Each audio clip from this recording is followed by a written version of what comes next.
Greetings, lore masters. Tonight we journey to a city carved not just from stone but from fear itself.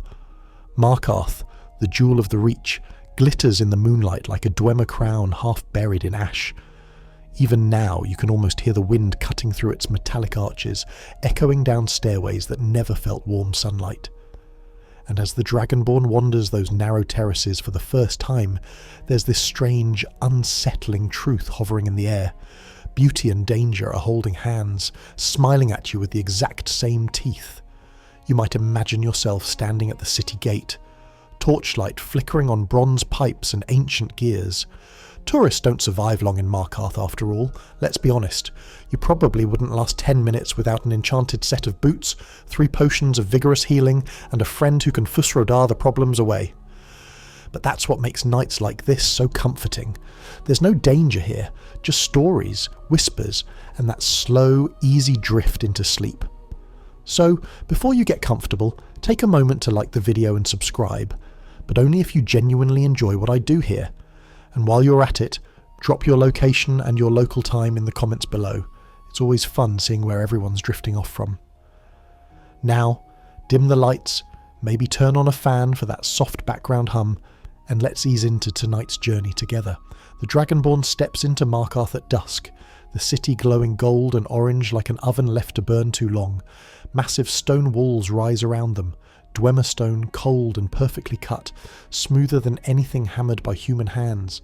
The whole structure clings to the cliffs like some oversized mechanical insect, and before anyone even learns the name of the local Jarl, they feel the first spike of paranoia. It's not obvious. Just that strange, prickling sensation at the back of the neck, as if something ancient has woken beneath their feet and is waiting for them to slip. That's the secret no traveller speaks aloud. Markarth doesn't welcome you, it studies you. The city's paranoia is almost a character in itself, always watching, always suspecting. When you walk through Whiterun, you smell fresh hay, warm mead, and the occasional whiff of a horse with digestive regrets. But Markarth smells like burning metal and damp stone, with a faint coppery undertone that makes players wonder if the city itself bleeds. Even the waterfalls seem too loud, roaring like warning bells rather than peaceful white noise. Some adventurers swear they can hear faint clanking from deep below, as if the inactive Dwemer machines are leaning closer, listening to their footsteps. Here's one core in-game fact.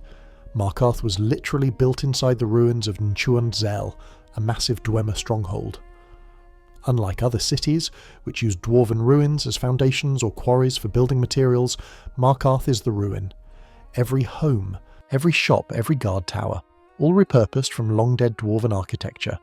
So when people complain about a strange hum echoing through the stone or doors that vibrate ever so slightly at night, that's not superstition. It's the bones of a lost civilization refusing to stay quiet. And here's the obscure tidbit most players miss. The Dwemer didn't design Nchuand-Zel as a peaceful city. It was a fortress built with paranoia in mind, an architectural labyrinth meant to confuse, trap and repel intruders. Multiple elevated paths lead nowhere. Staircases curl into dead ends. Blind corners sit perfectly aligned for ambush points, and Markarth inherited all of that. You're not imagining it when you feel watched. The city was designed to monitor you. Even the vantage points, balconies, overpasses, terraces, give guards and bandits alike perfect lines of sight. One could argue the paranoia is simply the influence of the Forsworn rebellion, the constant tensions simmering through the Reach. But some locals whisper that the Dwemer built Nchuand-Zel with more than trespassers in mind, that they feared each other. According to one rarely read in-game text, dwarven clans within Nchuand-Zel often engaged in political espionage, sabotage, and quiet warfare. There's a fan theory that this environment of mistrust seeped into the stone itself, an emotional residue, like a curse of suspicion baked into every wall. So when Markarth feels hostile, indifferent or cold, it may simply be echoing its original tenets.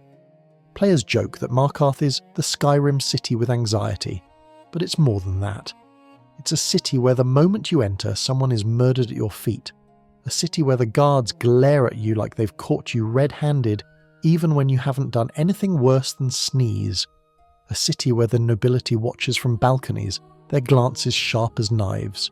a city where every conversation feels like a test you didn't study for. And that's reason one. Markarth is carved in paranoia. The city radiates distrust like heat from a forge. The Dragonborn can sense it, players can sense it, and even NPCs talk around it rather than through it.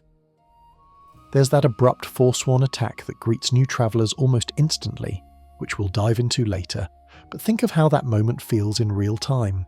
1 second you're admiring the Dwemer stonework, the next you're shoulder deep in a bloodbath while everyone around you screams. The paranoia isn't just background noise, it's reaffirmed by events the moment you cross the threshold. And speaking of strange events, let's not forget a popular community debate. Whether the oppressive atmosphere is a byproduct of the Dwemer's disappearance.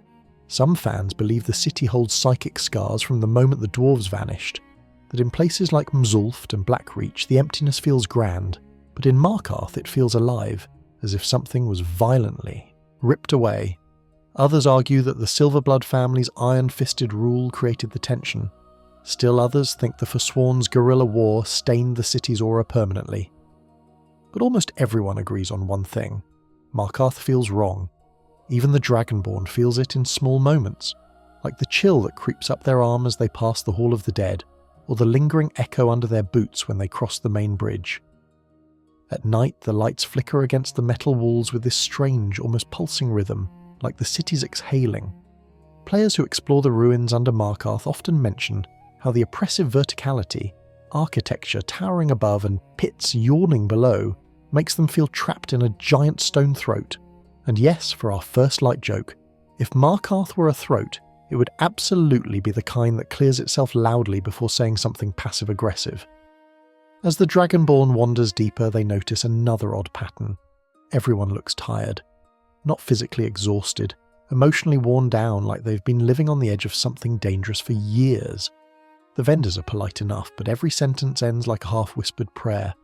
Guards stand straight, but their eyes flit across the rooftops nervously, scanning for blades. Even the beggars don't ask for coins with hope. They ask like they expect the city to punish them for speaking. And this presents another half-serious, half-sarcastic player joke. If Whiterun is the friend who gives you a warm hug, Markarth is the roommate who hasn't slept in 3 days and keeps muttering about dwarven ghosts. The tension is palpable. The stone is too old, the politics too bloody, the wounds too fresh, and Markarth sits quietly, watching, waiting, judging. Skyrim is full of dangerous places, but only Markarth manages to turn existing into a psychological challenge. That's why everyone hates Markarth, and they're right to. This first reason alone, its atmosphere, its foundation, its history, wraps around you like a cold metallic hand, and it only gets darker from here. The Dragonborn's boots echo softly as they descend one of Markarth's stairways, that low metallic hum following them like a second shadow. It's almost funny. Every city in Skyrim has its identity. Whiterun smells of wheat and war horses. Riften has a scent of damp wood and questionable decision-making. Solitude carries a crisp breeze of salt and nobility. But Markarth smells like an abandoned forge that's still trying to remember what fire feels like. The deeper you walk, the more obvious it becomes. This is not a city built by human hands. This is a Dwemer corpse, repurposed by people who barely understand what killed it. The stone is too smooth, too perfect to be Nord craftsmanship. Every pillar holds some kind of faint geometric engraving, a pattern that repeats itself in ways so exact it borders on unsettling. The Dragonborn stops by a balcony and looks down at the lower levels of the city. Bronze plates gleam in torchlight, embedded into walls and railings like veins of some ancient mechanical creature. And that's where the dread begins to whisper. Every inch of Markarth was once part of Nchuand-Zel, the dwarven stronghold that thrived long before humans ever set foot in the Reach. Here's your core in-game fact. Nchuand-Zel is enormous, one of the largest Dwemer ruins accessible in Skyrim. Its halls stretch beneath Markarth like a buried city, complete with factories, laboratories, dormitories, libraries and machinery rooms, where gears still turn long after their masters vanished. When the modern Reachmen discovered the city, they didn't build over it, they carved themselves into it. Houses became chambers in old Dwemer buildings, shops were carved into dwarf-made alcoves, Guard towers were simply adapted watch platforms once designed for entirely different combat tactics. Markarth is a living Dwemer museum with humans squatting in the exhibits. One obscure detail hides beneath all this. The expedition journals found inside Nchuand-Zel reveal that the dwarves built their cities with intentional acoustic design. Some chambers amplified footsteps, some muffled voices, others distorted echoes to confuse enemies. This is why Markarth often feels aurally wrong, why conversations vanish mid-sentence around corners, why footsteps seem to come from above even when the walkway is empty, and why sound travels in odd looping patterns through the streets at night. Players often report hearing phantom noises, clanks, hums, tapping, and assume it's atmospheric sound design. But it's actually lore-friendly. The city's sonic blueprint was engineered to unsettle. No wonder the city feels alive. The Dragonborn passes a waterfall thundering through an archway, and for a moment the sound vibrates the metal under their boots. Some claim it's just water pressure. Others, especially Reachborn locals, swear it's the dormant machines beneath the city shifting in their sleep.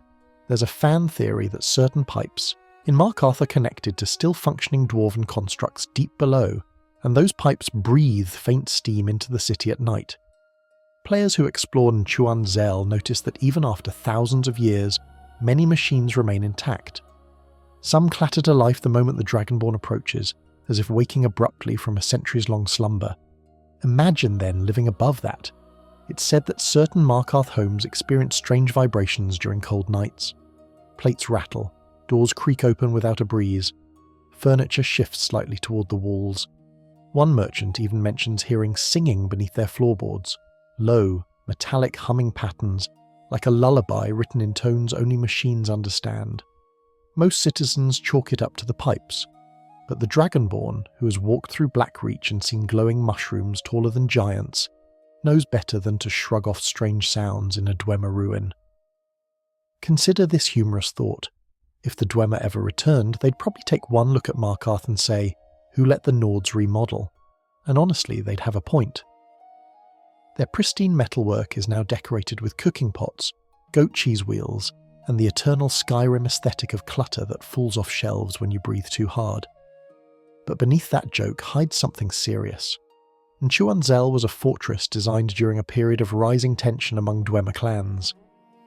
According to a lesser-known treatise found in a ruined storage room, the dwarves feared not only outsiders but also one another. They constructed secret escape routes, concealed chambers, and observation balconies that allowed engineers to watch others without being seen. Players exploring the lower levels may notice pressure plates that don't trigger traps. These were likely silent alarm systems, a way to track movement rather than kill intruders outright. Markarth inherited this architecture, though its modern citizens don't realise the implications. Every walkway was once a vantage point, every balcony a surveillance tower, every tunnel a calculated route for a true plan. No wonder the city feels tense, its design was born out of distrust. The Dragonborn pauses by the understone keep entrance, where the air changes suddenly. A faint metallic scent lingers, it's been pouring subterranean wind. Inside, the Eltrys literally rises within the heart of the ancient ruin, surrounded by many machines no one fully understands. Kelvin, a scholar, is one of the few who attempts to decode the city's secrets, but even he admits the machines operate on principles beyond modern comprehension. His laboratory, full of focused lamps and humming crystals, feels more like a shrine to lost knowledge than a workspace. This leads to one of the best communities. Are the machines under Markarth still acting at its capacity? Some found to be the city's flaws and dormant property. Others think the dwarves left behind self-repairing systems that occasionally sputter awake. And a darker subset imagines the ruins slowly rebuilding themselves beneath the city. Tiny gears and metal filaments knitting together in the dark, preparing for a future that will never come. Whatever the truth, the Dragonborn can feel it. The stone under their feet is not passive. It remembers. There's a moment where the player wanders down an alley, perhaps near the abandoned house haunted by Molag Bal's influence, and they notice how the walls seem to lean inward. Dwemer architecture often creates the illusion of compression, tight angles, harsh shadows, and narrow walkways that feel unnaturally steep. Markarth inherited those uncomfortable proportions, resulting in a city where claustrophobia lurks behind every elegant archway. One of the light jokes players often make is that Markarth is the city where the GPS hates you, and they're right. The layout is a maze. Paths double back, ramps twist downward into unexpected drops. Homes perched high above can only be accessed through convoluted staircases that seem intentionally illogical. That's because the original structure was never designed for Nords or for conventional city life. It was a functional machine, not a home. As the Dragonborn walks, they catch glimpses of Dwemer symbols etched into the walls, sharp, geometric patterns that seem to glow faintly when torchlight hits them just right. Some players claim the symbols pulse during thunderstorms, though this is likely just atmospheric imagination. Still, the idea that the old technology reacts to natural forces isn't far-fetched. After all, Dwemer devices elsewhere respond to sound, steam, motion, and even magical resonance. Imagine what sleeps beneath Markarth right now. Another seldom discussed detail. The city's water channels were originally cooling systems for dwarven machinery. Those roaring waterfalls players find so dramatic were once part of a regulated coolant flow. Now they serve as decoration, or irritation, depending on whether you're trying to hear NPC dialogue over the thunderous roar. This adds a subtle unease. The waterfalls are too loud because they were never meant for human cities. They are remnants of an industrial engine still exhaling from its final breath. And then comes the strangest feeling of all. As the Dragonborn stands at one of Markarth's highest ledges and gazes out over the reach, they realise something quietly terrifying. The city does not blend into the landscape. It contradicts it. The rocky cliffs are jagged, uneven, wild. But Markarth's stone is too uniform, too symmetrical. It cuts into the land like a metallic infection. The wilderness resists it. The people who live there resist it. Even the Forsworn war is partly born from this unnatural intrusion. A third light joke floats in the back of the Dragonborn's mind. Markarth is the only place where the rocks look smoother than the political alliances. As night settles, torches light the bronze reliefs embedded in the walls. Their shapes twist and shimmer, sometimes forming patterns that weren't obvious during daylight. The Dragonborn feels the city exhale, slowly, hollowly, as if its metal lungs are adjusting to the cold. And whether it's Dwemer magic, ancient machinery, or simply imagination, the city feels awake. For all its beauty, Markarth is a ruin pretending to be a city. A Dwemer skeleton animated by human stubbornness. A machine with missing parts, still humming out of habit, and beneath every footstep the past trembles. The Dragonborn hasn't been in Markarth more than an hour before hearing the name whispered with equal parts fear and resentment. The Silver-Bloods. It slips from the lips of merchants like a warning. Guards mutter it like an oath. Even casual bystanders lower their voices when mentioning the family, as if the stone itself might report them. And in Markarth, where every wall was built for surveillance, that's not paranoia. That's survival instinct. The Silver-Blood clan presents itself as Markarth's proud benefactors, the hard-working stewards of the Reach, guardians of the city's prosperity. But anyone who's spent more than 5 minutes exploring the streets knows the truth.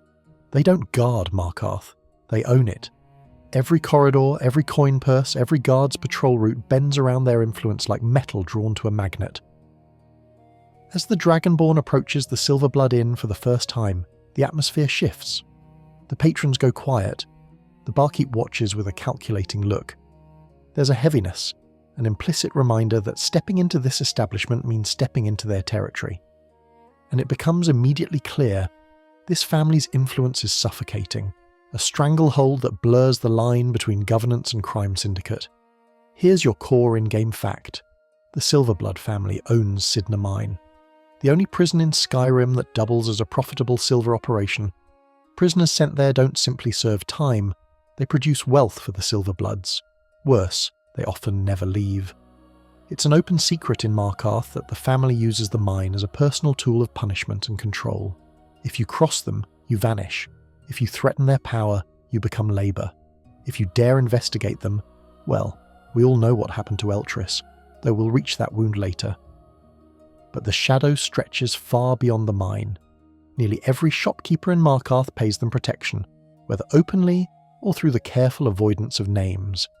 The guards answer more to Thonar Silver-Blood than to the Jarl, and make no mistake, everyone knows it. Even the player can feel it when guards scold them with lines that sound less like civic duty and more like mob territory warnings. The Dragonborn stops at a market stall and overhears a merchant muttering that the Silver-Bloods care about the Reach, which is Reachman slang for "do not upset these people unless you have no future plans." That's Markarth's cultural dialect, fears disguised as compliments. Now for the obscure lore tidbit. The Silver-Bloods trace their power not only to wealth, but to an old alliance with several Reach clans during the late Second Era. According to a little-known excerpt from the True History of the Reach, the family gained influence by helping certain Reachmen smuggle weapons during an uprising. In return, they secured secret oaths of loyalty and blackmail materials that still circulate in the shadows. Some historians believe this gave them the leverage to seize Markarth after the Jarl's authority weakened, which explains why the family acts as though the city belongs to them by ancestral right. And that leads to one of Skyrim's longest-running community debates. Are the Silver-Bloods justified in their behaviour because Markarth is uniquely dangerous? Some argue they maintain brutal order in a region constantly at war with Forsworn insurgents. Others insist they created half the chaos by profiting from the Forsworn conflict. And the third faction, often the loudest, simply says, no, they're just Skyrim's most corrupt family, end of discussion. But whatever side you're on, walking through Markarth makes one thing clear. The Silver-Bloods are everywhere. Thonar Silver-Blood, hard-eyed, perpetually angry, always one insult away from throwing a punch, rules the streets with ruthless pragmatism. He is the kind of man who sees morality as optional, consequences as negotiable, and enemies as temporary inconveniences. His brother, Nepos the Nose, hides his cruelty behind the polite facade of an elderly, cultured gentleman. Together, they form a two-headed serpent. One head bites openly, the other smiles while injecting poison. The Dragonborn eventually meets Nepos during the Forsworn conspiracy quest and discovers something shocking. The harmless old man is actually the handler of the Forsworn's most infamous leader. This revelation alone exposes the Silver-Bloods' true nature. They don't just fight the Forsworn, they manipulate them, they use them. They play both sides of the conflict, feeding fires on one end while claiming to extinguish them on the other. In other words, Markarth didn't become dangerous by accident. Someone profits from the danger. Consider the everyday citizen living under that arrangement. A blacksmith pays the Silver-Bloods for security. A tavern keeper pays for peace. A miner pays for access. And if you fall behind on payments, well, Cidhna Mine always needs more hands. Here's our first light joke of the section. If Markarth were a subscription service, the Silver-Bloods would charge you extra for the privilege of cancelling. But despite that joke, there's a chilling truth underlying everything. The Silver-Bloods operate the city like a closed system. They control the economy by owning the silver mines. They control the city guard by buying loyalty. They control justice by influencing the courts. And they control fear by quietly eliminating anyone who threatens the balance. The Dragonborn senses it in the way conversations stop when a guard walks past. In the way merchants glance toward Understone Keep before answering questions. In the way beggars ask for coins without making eye contact, as if afraid they'll be punished for appearing needy. It's easy to see why Markarth feels tense. There's a rumour among the locals, whispered when the torches burn low. The Silver-Bloods don't run Markarth. The Silver-Bloods are Markarth. It's a chilling thought, especially when you realise how many NPCs mention debts, threats, or coercion. Even the Reachmen who resent the family can't deny their power. Now for the community fan theory. Some players believe the Silver-Bloods discovered a fragment of Dwemer knowledge, something buried deep in Nchuand-Zel that gives them insight or leverage.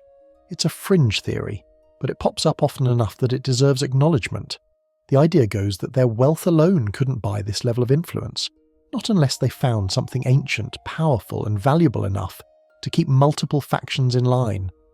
Others think they forged secret deals with the Imperial Legion, or even struck bargains with Daedric forces, though none of this is confirmed in-game. Still, the speculation persists because of one simple truth. The Silver-Bloods have more power than any normal family reasonably should. The Dragonborn eventually witnesses their methods firsthand. If the player investigates the Forsworn conspiracy, they're framed, hunted, cornered, and thrown into Cidhna Mine regardless of guilt. Why? Because the Silver-Bloods decided so. Because they needed loose ends tied. Because they believed the Dragonborn was meddling too deeply into affairs that weren't meant to be uncovered. And here comes the second light joke. You know a family is corrupt when being Dragonborn doesn't get you out of jail time. Walking through Markarth at night, the Dragonborn sees Silver-Blood guards still patrolling long after the official city guard has gone quiet. They aren't clad in heavy armour or carrying shields with crests. No, these are the Watchers in the shadows, the ones who follow suspicious travellers too closely, the ones who ensure unwanted conversations end quickly. Most citizens pretend not to see them. It's safer that way. Even the architecture reinforces the family's dominance. The Silver-Blood Inn stands prominently in the lower marketplace, a beacon of their influence. It's the first place many travellers enter and the last place they feel comfortable. Every conversation inside has an audience. Every eye looks sharp.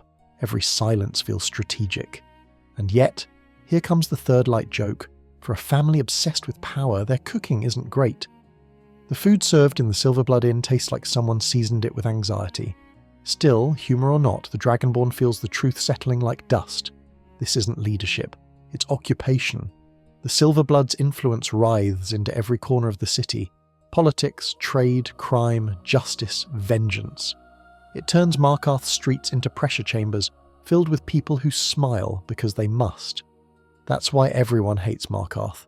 Not because of its stone, or its waterfalls, or its ancient Dwemer skeleton, but because a single family has wrapped the city in iron, fingers, and refuses to let go. And the story only gets darker from here.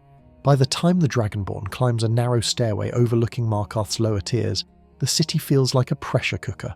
Stone walls pressing inward, political corruption pressing downward, and something older and angrier pressing upward from the earth itself. That last force is the quiet heartbeat of the Reach, the one Markarth pretends not to hear, the Forsworn. Their presence is everywhere, even when unseen. It lingers in the jagged cliffs beyond the city gates, in the tense whispers between guards, in the wary glances exchanged by merchants, and in the darkest crevices beneath Markarth's foundations, the simmering hatred of the Forsworn churns like magma under cooling stone. Most travellers don't understand how deep that anger runs. They see the Forsworn as savage barbarians who smear themselves with war paint and throw briar hearts at travellers like deranged woodland fanatics. But the Dragonborn, who steps through the gates of Markarth just in time to witness a Forsworn assassin slaughter a woman in broad daylight, senses immediately that this conflict isn't random violence. It's personal, generational, ancient as the Reach itself. Here's the core in-game fact. The Forsworn are the original Reachmen, descendants of the tribes who lived in the Reach long before the Nords claimed it. For centuries they fought to keep their land, their rituals, and their identity. But during the chaos of the Great War, something unusual happened. With Skyrim distracted by the Thalmor, the Reachmen seized Markarth and declared it an independent kingdom. For 2 brief years, the Forsworn actually ruled the city. Then Ulfric Stormcloak arrived. He reclaimed Markarth in what was later called the Markarth Incident, a brutal purge that left thousands of Reachmen dead or imprisoned. Ulfric's forces drove the Forsworn into the hills, and those who survived hardened their hearts into iron. Their vengeance was no longer political, it was ancestral. So when the Dragonborn arrives in Markarth decades later, the city is still living with the consequences of that purge. Every guard is on edge because the Forsworn are everywhere the stone can't reach, and every citizen carries a quiet fear that the city rests atop a volcano of unresolved wrath. Now, for the obscure lore tidbit, buried deep in various in-game books is the little-known account that many Reachmen practiced a form of tonal magic similar to ancient Dwemer techniques. Their shamans believed the mountains had voices, and that rituals performed in certain caverns could wake the stone. Some historians speculate that Forsworn rituals were not merely spiritual, they were attempts to manipulate the land itself, and when you look at the jagged, unnatural shapes of the Reach's cliffs, it isn't hard to imagine that the Forsworn once asked the earth to harden into weapons. This strange connection between stone and rage creates an eerie parallel. The Forsworn's magic echoes the Dwemer's obsessions, making Markarth the perfect crucible for old powers clashing beneath the surface. Of course, Skyrim's community has its own fiery debate. Are the Forsworn villains or victims? Some argue they are terrorists who attack innocents without hesitation. Others insist they were oppressed first, that their violence is a desperate response to centuries of exile, enslavement, and cultural erasure. There's even a faction of fans who insist the Forsworn are partly justified but horribly misguided, manipulated by forces greater than themselves, forces like the Briarhearts or even darker entities lurking in the wild. Whatever the truth, the Dragonborn can't deny that every conflict in Markarth is haunted by the Forsworn's enduring rage. As the Dragonborn wanders deeper into the city, they see signs of the rebellion everywhere. Guards stand tense atop high terraces, scanning distant cliffs for movement. Merchants lock their doors earlier than in any other city. Posters warn of wanted Forsworn, though few citizens bother to look at them anymore. They already know the truth. The danger doesn't come from names, it comes from shadows. Here's our first light joke of the section. If Skyrim had a Yelp system, Markarth would have 3 stars and all the low reviews would just say, "Forsworn ruined my vacation." Even the architecture reflects this constant tension. The sharp angles and dead-end pathways of Dwemer design offer perfect ambush points. The narrow bridges force single-file movement. The verticality of the city means enemies can strike from above or vanish below in seconds. It's almost poetic. The city built as a fortress became a cage for those who live inside. But the Forsworn don't fear the cage. They know every cliffside, every hidden passage, every forgotten tunnel connecting Markarth to the labyrinthine ruins beneath it. Rumours circulate that some Forsworn agents even slip into the city at night, hiding among the crowd during the day and striking at strategic moments. And then there's the Forsworn's most terrifying secret, the Briarhearts. These warriors, half man, half ritual-born abomination, are created through a necromantic ceremony involving the removal of a living man's heart. Most players treat Briarhearts as just another enemy type, but lore suggests they were once revered champions blessed by ancient spirits of the Reach. They represent a commitment to vengeance so total that death becomes irrelevant.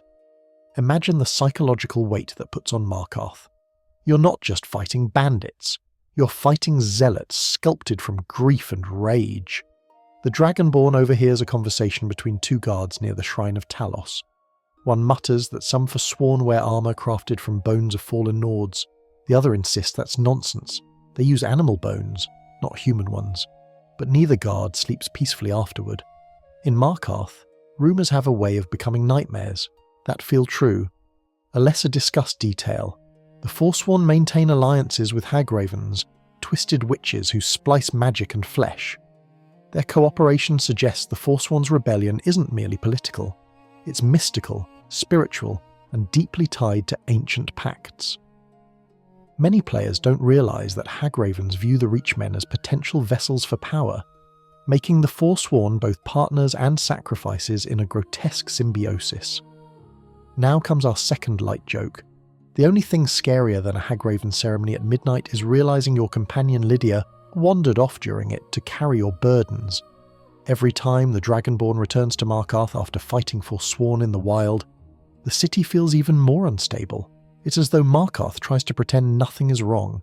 Torches lit, markets open, but the air tells a different story. You can sense how close the city is to breaking, and then, deep beneath the stone, the Forsworn king waits. But that revelation deserves its own darkness later.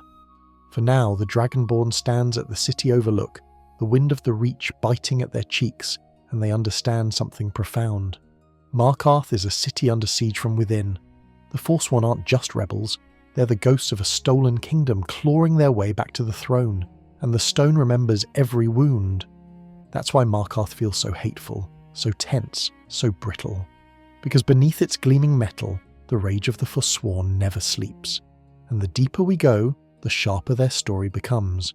The Dragonborn wanders through Markarth's narrow corridors, those stone arteries carved by Dwemer logic rather than human intuition, and notices a pattern almost immediately. It's subtle at first, just a tone shift in passing conversations.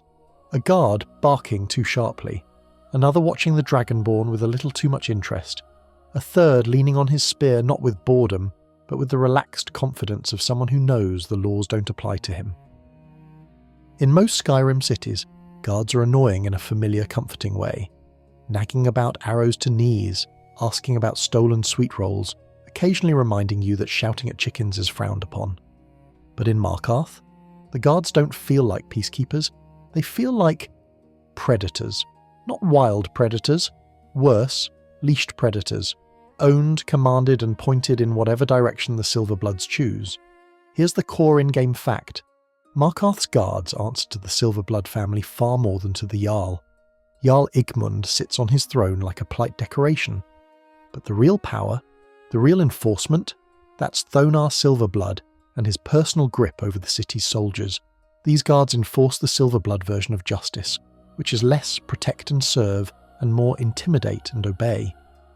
The Dragonborn feels it in the way the guards glare, not with suspicion, but with expectation. Like they're waiting, hoping for someone to step out of line so they can drag them to Cidhna Mine for questioning. And questioning in Markarth really just means you'll never see daylight again. It's easy to tell Markarth's guards from the others. They walk differently, too stiff, too self-important, like they're wearing armour made of authority rather than steel. Their patrol patterns aren't designed to keep citizens safe, they're designed to watch citizens. Every bridge, terrace and elevated platform gives guards a perfect vantage point to track movement. They were trained to see the city not as a home, but as a hunting ground. And that's when the Dragonborn begins realising something chilling. Markarth's guards behave more like a private militia than a city watch. Now for the obscure lore tidbit. Excavated records from the early days after Ulfric Stormcloak reclaimed Markarth mention that many of the guards hired afterward weren't Nords at all, but paid fighters from surrounding Reach clans.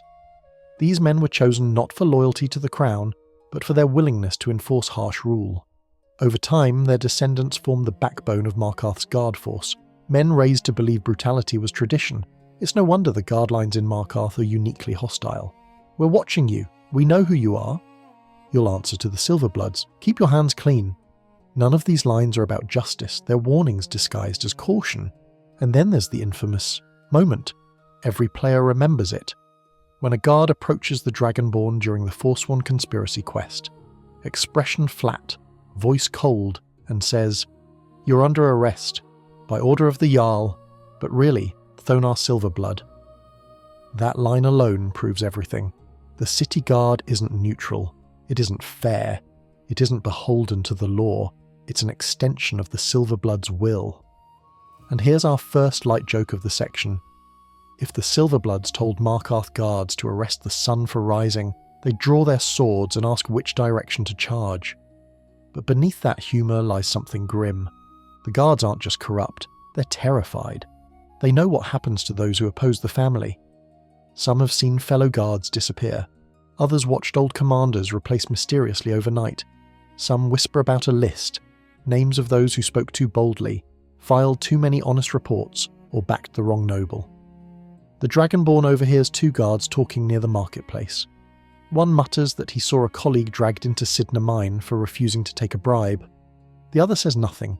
He only straightens his posture, grips his spear tighter, and stares out past the stone bridges as if expecting the shadows themselves to accuse him next. This is how you maintain control in Markarth. Fear for the citizens, fear for the guards, fear for anyone who breathes too loudly. Now for a community debate. Are the guards complicit or victims? Some fans argue they're willing instruments, enjoying the power. Others insist the guards are trapped, forced into obedience by a system designed to crush dissent. A third group believes the Forsworn rebellion is so persistent that the guards justify their brutality as necessary for survival, but the truth is probably a mix of all three. Markarth breeds desperation the way Riften breeds pickpockets, and desperate men cling to power with shaking hands. The Dragonborn can sense the exhaustion behind the helmets. Many guards have eye bags so deep they're practically souvenirs. They stand in the cold wind day after day, waiting for an attack that might come from the mountains, the warrens, or even the ruins below their feet. The constant threat turns paranoia into policy. This leads to our second light joke. In Markarth, guards don't ask if you've committed a crime. They ask why you haven't been caught yet. But Markarth's guard problem isn't just corruption or fear, it's identity. The city has no cohesive culture, no unified vision. It's a Dwemer relic housing Nord rulers, Reach villagers, imperial politics, and Forsworn rebels. The guards are stuck enforcing peace in a place where peace is a foreign language. Even the placement of the guard barracks reveals something sinister. Tucked near Cidhna Mine, the proximity sends a message. Punishment is closer than protection. And deep beneath the keep, Dwemer tunnels rumble, amplifying each footstep into an ominous warning. Some reach folk say the guards train with the mine's screams echoing through the stone, a rumour likely exaggerated but horrifyingly believable. And then there's the worst part, the part every player remembers. The moment when the guards corner the Dragonborn during the conspiracy quest and give them no choice but prison, not jail. Cidhna Mine. You can fight dragons, giants, Daedric princes, but Markarth's guards will drag you away like a petty thief if it suits the Silver-Bloods. This segues into our third light joke. Congratulations, the Dragonborn, Eater of Souls, Slayer of Alduin, has been defeated by a single guard with poor posture. But the humour fades fast, because when you realise how easily the guards override your power, your title, your status, it becomes clear how powerless the citizens must feel. In other cities, guards protect. In Markarth, guards control. The Dragonborn watches one guard shove a beggar aside for blocking a walkway. Another interrogates a shopkeeper about taxes, voice dripping with disdain. A third stops a child for loitering, though there's nowhere else for the poor girl to stand but that cramped stone balcony overlooking nothing. This isn't law enforcement, this is systemic bullying wrapped in iron, and that is why everyone hates Markarth, because here, justice wears a uniform, but the uniform lies. The guards are not guardians, they're weapons, and the hand holding the hilt isn't the Jarl's. It belongs to the Silver-Bloods. And with that eerie truth settling into the stone of Markarth's streets, the Dragonborn walks deeper into the city, toward a place where the oppressed aren't just bullied, they're buried. The Dragonborn descends the narrow stone steps toward the underbelly of Markarth, where sunlight dies before it even reaches the bottom. The air grows heavier, damp, metallic, tinged with the sour smell of too many people sleeping too close together. And there, tucked into a dark crevice of the city like a festering wound the nobles pretend doesn't exist, lies the Warrens. If Markarth has a soul, and that's debatable, the Warrens are where it was abandoned. Most cities hide their desperation behind walls or alleys. Riften masks its poverty with markets and mead. Windhelm buries the destitute behind racism and old grudges. Even Whiterun, for all its simplicity, spreads its poor across farms and stables, but Markarth does something different, something crueler. It concentrates its hopelessness into one place, compressing human misery into a single suffocating corridor. Here's the core in-game fact. The Warrens are where Markarth forces its expendable citizens to live, not where they choose to live, where they're assigned. Anyone with no money, no influence, or no favour from the Silver-Bloods ends up here, crammed into single-room stone cells carved directly into the Dwemer ruins. Many residents share space with strangers. Some don't even have beds, and all of them carry the same look. Eyes dulled by survival, jaws clenched from constant fear, voices that tremble between resignation and exhaustion. The Dragonborn walks past a tired man huddled near a brazier, warming his hands. His clothes are threadbare, his posture defeated. He mutters, "The Warrens aren't for the weak." Not as a warning, but as a confession. But the Warrens aren't merely poor, they're wrong. The air vibrates slightly, an echo from the Dwemer pipes embedded in the walls. The lights flicker with inconsistent brightness. Shadows cling to corners longer than they should. It feels like a place where even the stone has given up. Now for the obscure lore tidbit.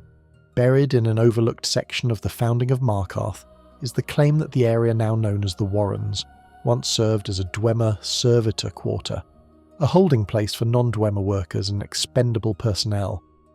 That means the city's lowest class is literally living in the remnants of an ancient caste system designed for subjugation. Markarth didn't create its stratified cruelty from nothing.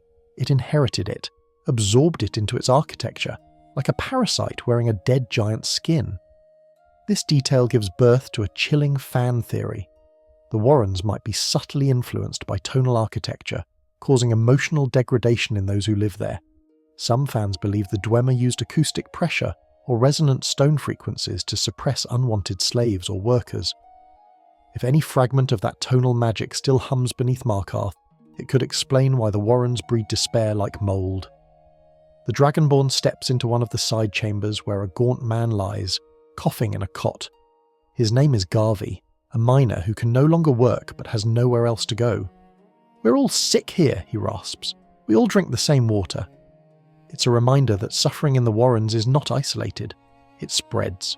Community in Markarth's underbelly is forged not through camaraderie but through shared affliction. Here's our first light joke of the section. If the Silver-Bloods offered a loyalty program, living in the Warrens would be the punishment tier. But humour falters quickly down here. One resident mentions that several people vanish each year. Some supposedly die of sickness. Others go to work in the mines. But locals know that phrase isn't literal. It's a euphemism meaning someone angered the wrong family. In Markarth, vanishing is easier than forgiveness. The Dragonborn overhears a hushed conversation about a woman who disappeared after speaking too boldly about the guards. Another man claims with a shiver that he saw Forsworn symbols scratched into the walls at night. Someone else insists the pipes moan with human voices during storms. All of these rumours swirl into a choking fog of paranoia. And then there's the figure who stands out, Koznak, a down-on-his-luck drunk who still shows glimmers of the man he once was. His presence is a reminder that the Warrens don't just hold the destitute, they hold the fallen. Men and women who once had futures before Markarth crushed them beneath stone and obligation. The Dragonborn may try to help him, buy him a drink, offer him companionship. But even then, Koznak's laughter carries a hollow ring, as if joy can't fully find its way into a place like this. Now for a community debate. Why does Markarth allow the Warrens to exist? Some argue it's because the city is too structurally constrained. There's no room to expand. Others claim the Silver-Bloods intentionally maintain the Warrens as a labour pool. And then there's the darker idea that keeping the poor centralised makes the city easier to control, surveil and silence. This leads into the second light joke.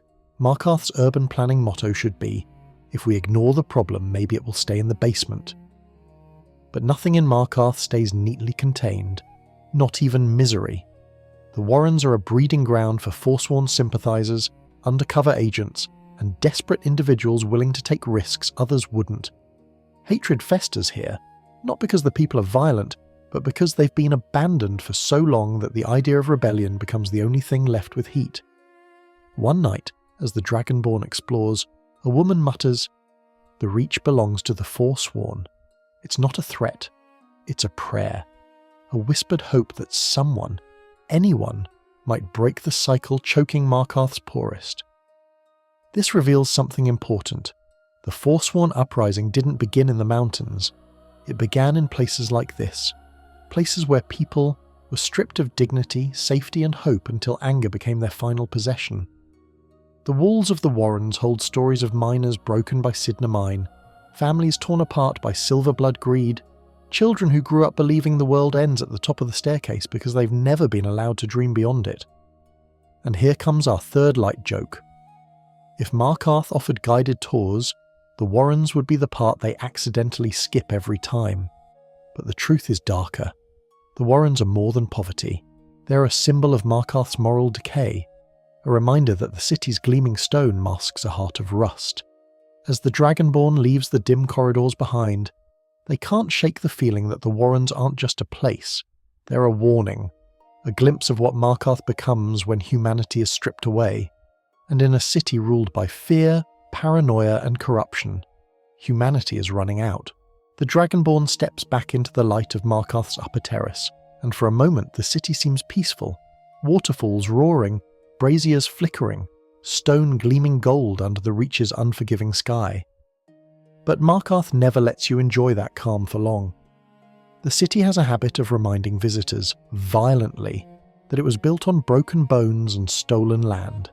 And nothing captures that truth more brutally than the murder that happens the moment you walk through the gates. Every player remembers it.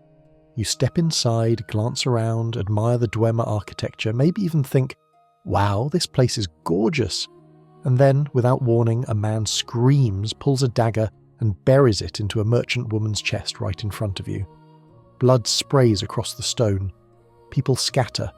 The attacker shouts, "For the Forsworn!" and lunges again. Markarth greets you with a public execution. Not a criminal hanging, not a duel, but a cold, calculated slaughter at the entrance of the Temple of Talos. Here's the core in-game fact. This assassination is part of the ongoing Forsworn rebellion. The murdered woman, Margaret, is actually an undercover agent investigating the Silver-Bloods. A killer names himself Waylin, a Forsworn operative planted in the city disguised as a citizen. His attack isn't random, it's a message. To whom? Everyone. The Silver-Bloods, the Jarl, the Dragonborn, the entire city. It's a declaration that the Forsworn are everywhere, and they're willing to strike in broad daylight in front of witnesses inside the safest part of Markarth. But here's the deeper horror. The people barely react. Sure, they panic for a moment, some scream, a guard rushes in too late, a few citizens gasp, but after the dust settles, after you speak to Eltrys and the guard brushes the murder aside like a spilled mug of ale, you see it clearly. Markarth is used to death. It's woven into the stone mortars like an old stain no one bothers scrubbing anymore. Now for the obscure lore tidbit. In the Legend of Red Eagle, an ancient Reach chronicle, there's a passage describing how the Forsworn's ancestors performed ritual assassinations at the gates of Dwemer cities, believing that shedding blood at the threshold cursed the city and marked it for reclamation. Some lore scholars argue that Waylin's attack isn't just political, it's spiritual, a symbolic act meant to stain Markarth with ancestral wrath. This theory fits unsettlingly well. Markarth is built inside a Dwemer ruin after all, and to the Forsworn that ruin is a desecration of their land. Killing someone at the gate is a way of reclaiming it, one life at a time. And speaking of theories, here's a major community debate. Was Margaret's death a Forsworn hit, or did the Silver-Bloods arrange it? Some fans argue that Forsworn agents kill Margaret because she's investigating the family. Others insist the Silver-Bloods staged the attack themselves, eliminating her without getting their own hands dirty. After all, a chaotic assassination blamed on rebels is far cleaner than admitting a noble family murdered a spy. The truth is ambiguous by design, and Markarth thrives on ambiguity. The Dragonborn kneels beside Margaret's body. Her last words tremble with fear and regret. They killed me, right in front of everyone. It's not the pain of the wound that breaks her. It's the realization that her death means nothing here. Her life is just another casualty of Markarth's endless war. The guard who responds to the murder shows no surprise, just irritation. Another Forsworn killing, another day in Markarth. His reaction says everything. Death is normal here. Accepted. Expected. This leads to our first light joke. If Markarth had a welcome brochure, it would say, "Scenic waterfalls, rich history, murder upon arrival." But humour is swallowed quickly by the reality of the city's darkness.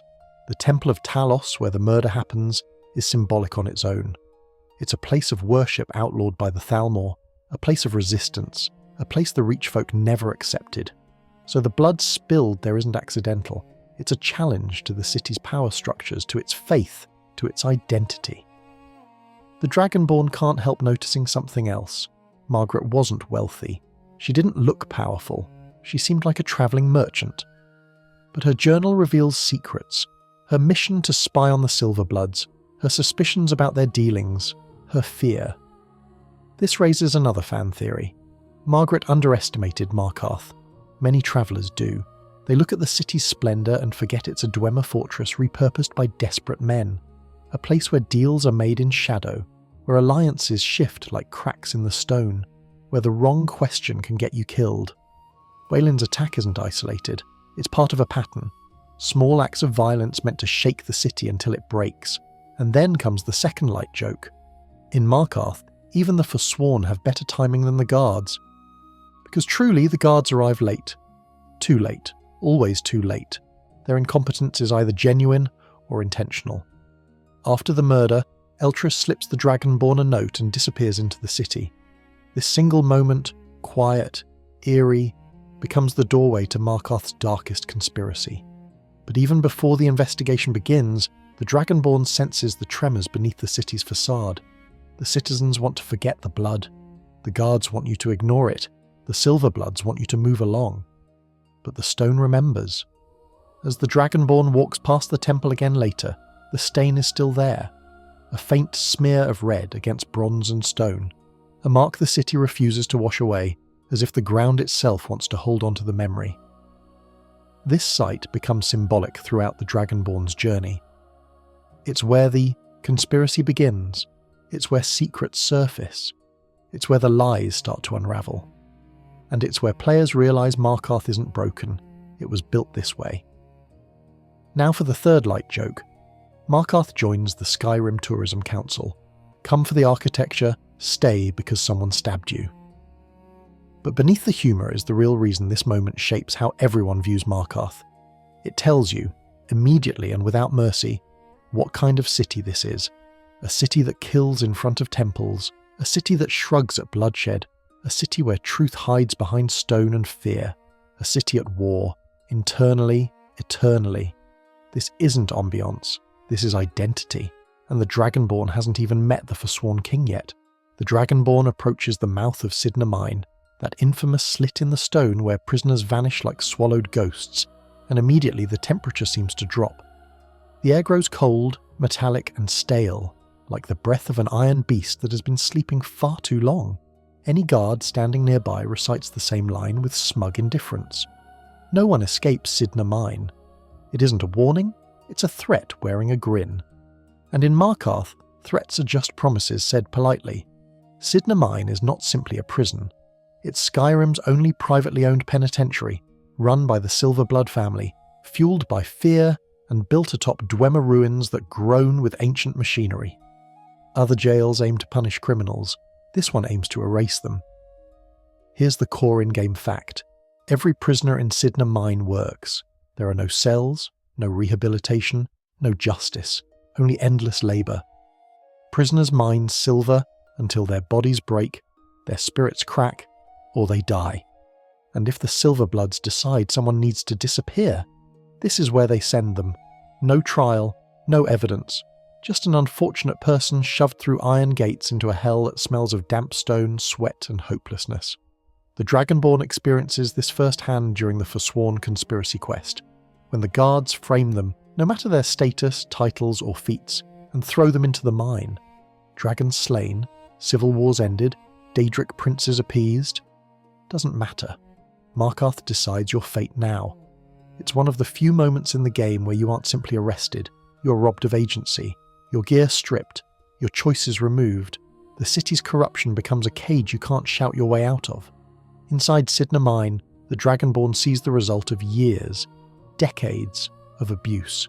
Men with hollow eyes, reachfolk who were arrested for daring to speak their identity. Innocents blamed because the guards needed a scapegoat. Workers so worn down that their skin is grey like the very stone they chip away at. And then someone whispers a chilling phrase, "This is the real Markarth." Now for the obscure lore tidbit, deep in Dwemer studies, researchers have speculated that Cidhna Mine tunnels overlap with sections of old Dwemer production shafts.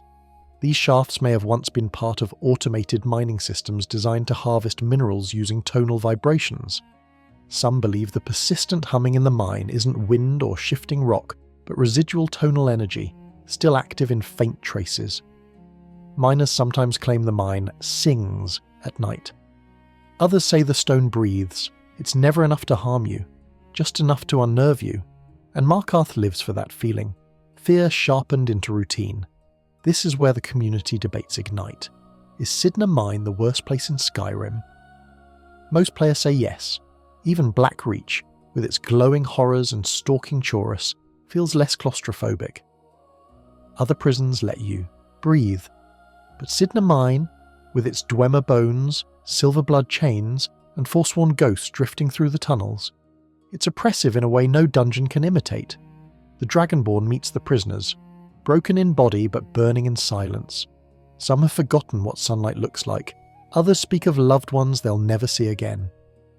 And then there's Borkul the Beast, the hulking gatekeeper guarding the path to the Forsworn king. He's the physical embodiment of the mine, powerful, hardened and shaped entirely by cruelty. The Dragonborn senses something else lingering in the dark, resentment, not just toward the Silver-Bloods, not just toward the guards, toward the entire city. Everyone in Cidhna Mine is here because Markarth decided they were disposable. That leads to our first light joke of the section. If Skyrim had Yelp, Cidhna Mine would get 0 stars. Terrible service, no sunlight, management is a war criminal. But the humour doesn't make the mine less terrifying. As the Dragonborn approaches the inner tunnels, they finally meet Madanach, the Forsworn king, the man the Silver-Bloods fear, hate, and secretly need. Shackled yet unbroken, Madanach becomes the beating heart of Cidhna Mine. His presence is soothing and horrifying. He speaks with the calm certainty of a prophet and the quiet rage of a man who lost everything. This raises a massive community debate. Is Madanach a hero, a villain, or both? Some players see him as a freedom fighter leading a rebellion against oppression. Others see him as a terrorist responsible for countless deaths. Many argue he's a tragic figure caught in the gears of Markarth's corruption, shaped by suffering into something ambiguous and dangerous. But one truth becomes clear. He never should have been thrown into Cidhna Mine. He was framed, imprisoned without trial, punished to secure Silver-Blood power. The Dragonborn, stripped of weapons and dignity, negotiates their role in his rebellion. Help him escape and unleash Forsworn vengeance on Markarth, or betray him and uphold the Silver-Blood narrative. The choice doesn't feel like a typical quest. It feels like judgment on Markarth, on the Reach, and on the Dragonborn themselves. And that's when the mine becomes more than a prison. It becomes a battleground for identity. Now for the second light joke. Imagine explaining to a Daedric prince that you were imprisoned not by gods or fate, but by one cranky noble with a family business. But the humour dissolves the moment the escape begins. The Dragonborn runs through Dwemer ruins with the Forsworn prisoners behind them, freedom glowing like a candle flame and death circling like a hawk overhead. The final exit isn't just a tunnel, it's a rebirth.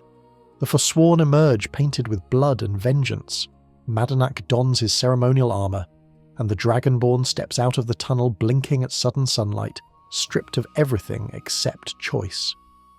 If the Dragonborn sides with Madanach, Forsworn spill into Markarth like ghosts reclaiming their home.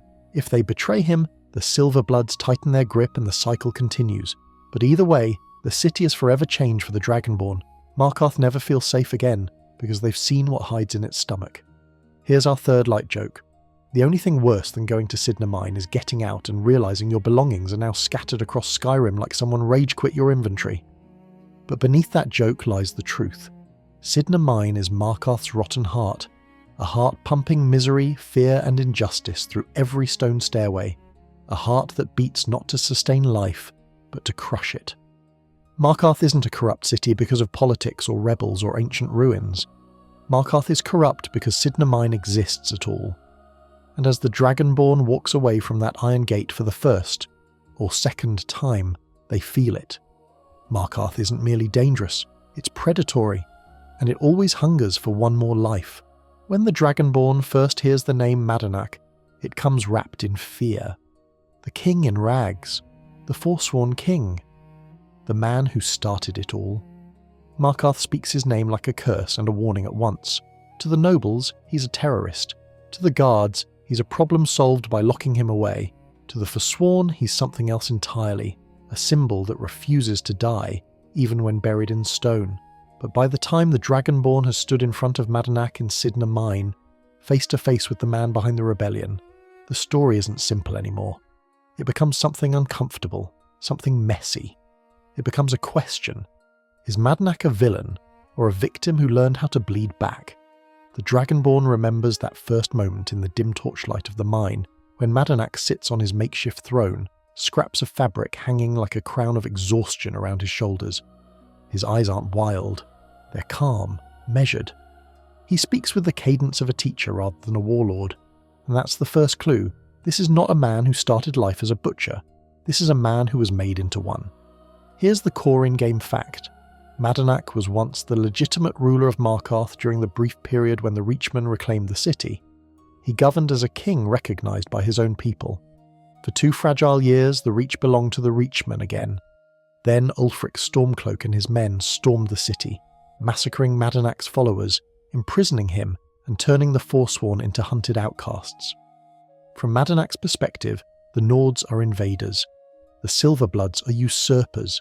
The guards are colonisers in armour, and Markarth is a stolen throne. It's no wonder his words drip with bitterness as he speaks to the Dragonborn, explaining how he was framed, betrayed, and chained. He doesn't shout, he doesn't posture. He lays out his story like a professor presenting tragic history, letting the horror of it speak for itself. Now for the obscure lore tidbit. Certain Reach oral traditions, hinted at in scattered texts and NPC dialogue, suggest that Madanach wasn't just a king, he was also a spiritual intermediary, someone trained in the old songs and rituals said to bind the people of the Reach to the land itself.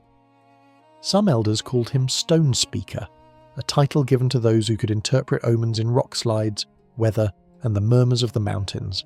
That means his fall wasn't only political, it was metaphysical. When he was caged, the Reach lost not just a leader, but a voice. This spiritual angle adds another layer to his rage. Madanach doesn't see himself simply as a deposed ruler, he sees himself as the broken bridge between his people and their ancient birthright. And that's where the community debate sharpens into something fierce. Is Madanach justified in what he does after Cidhna Mine? Supporters argue he has every right to seek vengeance after the Markarth incident, the purges, and years in a hole carved by his oppressors. Critics point out that every Forsworn raid spills innocent blood. Farmers, merchants, travellers who had nothing to do with his imprisonment. A third group insists the game intentionally makes him morally grey, so you feel uneasy no matter what choice you make. And that's really the heart of it. Madanach is the story that takes all your clean moral categories and smashes them against Dwemer stone. The Dragonborn listens as he describes how the Nords liberated Markarth, killing Reachman families in the streets, how the Silver-Bloods profited off that violence, how the Imperials turned a blind eye as long as Ulfric delivered the city back to Skyrim. Madanach doesn't excuse his own brutality, he frames it as an answer, a terrible, retaliatory echo. Here's our first light joke of the section, even if it's a bitter one. If trauma were a skill tree, Madanach has it maxed out with several hidden perks unlocked. When the Dragonborn chooses to help him escape Cidhna Mine, the betrayal begins. Not just his betrayal of Markarth, but Markarth's betrayal of itself.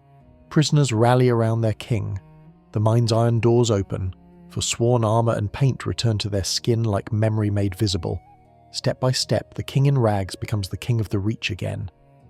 And then comes the part many players never forget, the massacre in the streets. If the Dragonborn walks out with Madanach, the Forsworn strike the city in a sudden, controlled burst. Guards are cut down, civilians scream and flee, a Silver-Blood lies dead in the chaos. The city descends into a brief, sharp nightmare, all triggered by your decision to help the man who told you his story in that dim mine. This is the moment where sympathy turns to confusion. You understand why he's angry, you understand what was done to him, you also understand that people who didn't hurt him just died for it. Madanach thanks the Dragonborn, gives them armour, calls them friend to the Forsworn. It's meant as a reward, but it feels like a sentence, a label that might follow them across the Reach. Here comes the second light joke. You break Madanach out once and suddenly every Forsworn campsite acts like you're their chaotic LinkedIn connection. Yet deep beneath that just lingers a truth. Helping Madanach means accepting that your choice led to bloodshed, but betraying him and siding with the Silver-Bloods means accepting that you're reinforcing a deeply corrupt system that imprisoned an entire people. It's a lose-lose situation dressed as a quest reward, and that's exactly why everyone hates Markarth, because the city doesn't offer you clean victories, just compromises that leave you feeling tainted either way. Some fans theorise that Madanach, had he never been imprisoned, might have turned the Reach into a sovereign kingdom recognised by other powers, a small but fiercely independent territory bridging Nord and Reach cultures. Others believe he was always destined to embrace blood and terror, that the old gods he serves demand sacrifice. Still others suggest that the Dwemer remnants beneath Markarth twist everything built above them, including rulers and rebels alike. The Dragonborn watches Madanach's retreat to Druidach Redoubt, where he resumes his role as the Forsworn king. There he stands among hag-ravens, spirit-fires and warriors, painted with blood and ash. He looks more like a myth than a man now, a story children would be warned about if there were any safe villages left to tell those tales. Here's the third light joke. Madanach's LinkedIn headline would read, "Former King of Markarth, current full-time symbol of intergenerational trauma." But jokes aside, the Dragonborn feels the weight of his existence. Because Madanach isn't just a character, he's a consequence. The consequence of Ulfric's deal with the Thalmor, the consequence of the Empire's cold pragmatism, the consequence of the Silver-Blood's greed, the consequence of a city that built its wealth on the backs of people it never planned to respect. Even if the Dragonborn kills him, right there in the mine or later in the wild, the story doesn't cleanly resolve. The Forsworn don't disappear, their camps don't crumble, their grudges don't heal, the Reach remains hostile. Madanach's death just becomes one more echo in a canyon already crowded with screams, and that, perversely, is what makes him fascinating. He's not a final boss, he's not a side villain, he's a living manifestation of everything broken about Markarth. When the Dragonborn returns to the city after Cidhna Mine, nothing feels the same. The guards' threats cut deeper. The Silver-Blood Inn feels slimier. The Temple of Talos, with its dried blood stain near the steps, feels like a memorial to every broken promise made to the Reach. And somewhere out in the jagged hills, Madanach, alive or dead, remains an open question. A wound that didn't heal right. Here's the fourth light joke to round out the unease.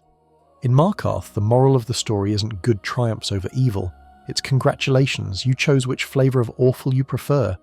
Because helping Madanach feels wrong. Betraying him feels wrong. Ignoring him feels impossible, and that's why his story turns sympathy into moral confusion. Not because he lies, not because Markarth lies, but because for once the game lets everyone be telling the truth, and it's still horrifying. The Dragonborn stands on one of Markarth's higher balconies, wind whipping past, thinking of the man once called King. The waterfalls roar, the stone hums, the guards patrol, the Silver-Blood scheme. Nothing is resolved, everything continues, and Madanach, whether free or fallen, remains a ghost in every decision made in the Reach. Eltrys' name doesn't echo through Markarth the way Madanach's does.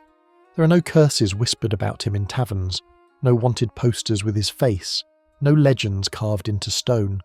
To most of the city, he's just another man trying to survive in a place that squeezes hope out of people like water from a rag. But to the Dragonborn, Eltrys becomes something different, a fragile lantern of curiosity in a city that hates light. It begins at the Temple of Talos, right after Margaret's blood stains the stone. Among the crowd's scattered panic and the guards' indifference, a note is quietly slipped into the Dragonborn's hand. No fanfare, no dramatic music, just a folded scrap, passed along by a man who doesn't want to shout, but does want someone to finally listen. "Meet me at the Shrine of Talos," it says. Signed, Eltrys. It's a simple request that feels like pulling a loose thread from a very old tapestry. The Dragonborn follows that note into the shrine, a dim and cramped space that smells of incense and dust and defiance. Talos worship is technically outlawed under the White Gold Concordat, but in Markarth, it's tangled with the city's violent history. The shrine is both a holy place and a political scar, and Eltrys, waiting inside, wears that scar in his eyes. Here's the core in-game fact. Eltrys is a local Breton who grew up in Markarth, born to a miner, raised in the shadow of the Cidhna Mine's smoky breath. His father died in that mine, working the Silver-Blood's veins of profit. Eltrys has spent years quietly gathering information about Forsworn attacks, about noble corruption, about the murder you just witnessed at the gate. He didn't slip that note to the Dragonborn because he's bored. He did it because he's been alone with the truth for too long, and it's eating him alive. He shows the Dragonborn a dossier of scribbled names, observations, connections. He's not a warrior, he's not a mage, he fights with ink and questions, and in Markarth, that's more dangerous than any sword. There's an obscure lore angle hidden in his choice of meeting place too. The Shrine of Talos isn't just a random location, it's tied to the Markarth incident, when Ulfric Stormcloak promised to cleanse the city of elves and heretics in exchange for being allowed to worship Talos freely. The Empire later forced him to abandon that promise, which enraged Ulfric's followers and cemented Talos worship as a flashpoint in the Reach. By operating out of this shrine, Eltrys is essentially shouting, quietly, that the city's past crimes and broken deals still haunt it. He may not say those words outright, but the setting does the talking for him. As Eltrys speaks, the Dragonborn hears the weight in his voice. He doesn't sound like a man chasing glory. He sounds like someone who couldn't stand looking away anymore, The Forsworn killings, the Silver-Blood's grip, the guards, complicity. He's been trying to connect the dots for years, and each new death adds another shaky line to his wall of cork and string. Here's our first light joke of the section, though it's laced with sadness. If Skyrim had true crime podcasts, Eltrys would absolutely be that exhausted host recording episodes in a closet at 3 a.m, whispering, "You won't believe what Markarth did this week." Eltrys asks the Dragonborn to help him finish the investigation. Talk to Margaret's contact, interrogate Wayland's associates, visit the taverns and back alleys where loose tongues sometimes slip. On paper, it sounds like a normal quest. Follow leads, ask questions, report back. But this is Markarth, and in Markarth, curiosity is an executable offence. The deeper the Dragonborn digs, the stranger things get. Witnesses die right after talking. Guards show up at inconveniently perfect times. The Silver-Blood name keeps surfacing like a corpse in a river that refuses to stay underwater. Eltrys waits in the shrine between each step, pacing, thinking, scribbling notes. Every time the Dragonborn returns, he looks a little more frantic, like someone listening for footsteps that never quite come, but might at any moment. The shrine's stone suddenly feels too close, the ceiling too low. Even the statue of Talos seems to lean in, as though waiting to see how this will end. Now for the community debate. Could Eltrys ever have survived this, or was he doomed the moment he picked up a quill? Some players argue that he sealed his fate by involving the Dragonborn, forcing the Silver-Bloods to react. Others claim he was a dead man long before you arrived, that the family had already marked him, and your arrival just accelerated the inevitable. There's even a small contingent of fans who insist there should have been a path to save him, a non-tragic route in a story that feels like it punishes hope. The game's answer is cruelly simple. No matter what you do, Eltrys dies, and that's when the paranoia peaks. The Dragonborn returns to the Shrine of Talos one final time, expecting answers. Instead, they find Eltrys lying on the ground, blood pooling around him, his investigation notes scattered like fallen feathers. Around the room stands a ring of Markarth guards, faces cold and unbothered. They've killed him, in a temple, in front of Talos, then waited for you to arrive. Here comes the second light joke, as dark as the scene itself. Markarth guards treat crime scenes like surprise parties. We were just waiting for you to show up before we ruined your day. The guards tell the Dragonborn Eltrys was killed while resisting arrest. The lie is so thin it might as well be painted on glass. Everyone in the room knows what really happened. The Silver-Bloods didn't like his questions, so they ended the investigation at the source. And because this is Markarth, they don't just kill you for asking questions. They do. Something worse. They frame you for daring to listen. The paranoia cascades here. The Dragonborn realizes they were never the hunter in this investigation. They were the bait. The Silver-Bloods, the guards, the Forsworn handlers. They were watching every step, listening to every conversation, waiting until the Dragonborn gathered enough incriminating threads, then chose the perfect moment to cut them. That's why the guards' dialogue stings so deeply. You're under arrest for the murder of Eltrys and the conspiracy against the city of Markarth. It's not just false, it's insulting. Here's the third light joke, because if we don't laugh at this, we might start screaming, "You know a city is broken when its legal system is basically, 'Congrats, you tried to help. Enjoy your lifelong mining sentence.'" The Dragonborn can try to resist, fight the guards, kill them all. But Markarth cheats. More guards arrive, more accusations, more rigged dialogue. The system doesn't want justice, it wants you contained. The worst part? Eltrys knew this might happen. He hints at it in his nervousness, in the way he keeps asking if the Dragonborn is sure they want to continue, in the way he folds his notes so carefully, as if expecting someone else will eventually have to read them. There's a lesser-known detail hidden in his journal. He writes about how the city swallows stories, how witnesses are silenced, records go missing, and rumours become the only way truth survives. His last hope, the one that dies on that temple floor, is that maybe, this time, someone strong enough to resist Markarth's machinery will carry his story forward. Whether the Dragonborn does so is up to the player. Some walk out of Cidhna Mine and never return to Markarth. Others slaughter every guard in sight, turning the city into a personal vendetta. A few try to move on, burying the memory alongside countless other tragedies across Skyrim. But Eltrys remains, in the shrine, on the floor, unavenged if you let him be. And that's why his role matters so much, despite how short his life feels in game time. He's proof that in Markarth, even curiosity is treason. Eltrys doesn't wield magic, weapons, or armies. He wields questions, and this city kills him for it. His story is the quiet tragedy that exposes Markarth's darkest truth. It doesn't just crush rebels and criminals, it crushes anyone who tries to understand it. Eltrys was never a king, never a noble, never a warrior. He was just a man who loved his city enough to be afraid of what it was becoming. And Markarth, in response, carved his name into the stone the only way it knows how, in blood. By now, the Dragonborn has seen enough of Markarth's surface to understand why people hate it. The corruption, the paranoia, the blood on the temple steps. But the city has one final quiet horror to unveil, and it isn't happening in the streets, or the inns, or even the mine. It's happening underneath all of it. Understone Keep is more than a palace. It's a Dwemer skull wearing a Nordic crown, and tucked into its hollow eye socket lies the entrance to Nchuand-Zel, the ancient dwarven city that Markarth was carved from like flesh off a bone. The Dragonborn steps through a nondescript door and suddenly the world opens downward. Vast, echoing, drowned in shadow.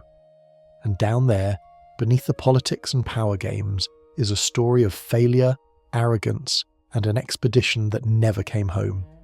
Here's the core in-game fact.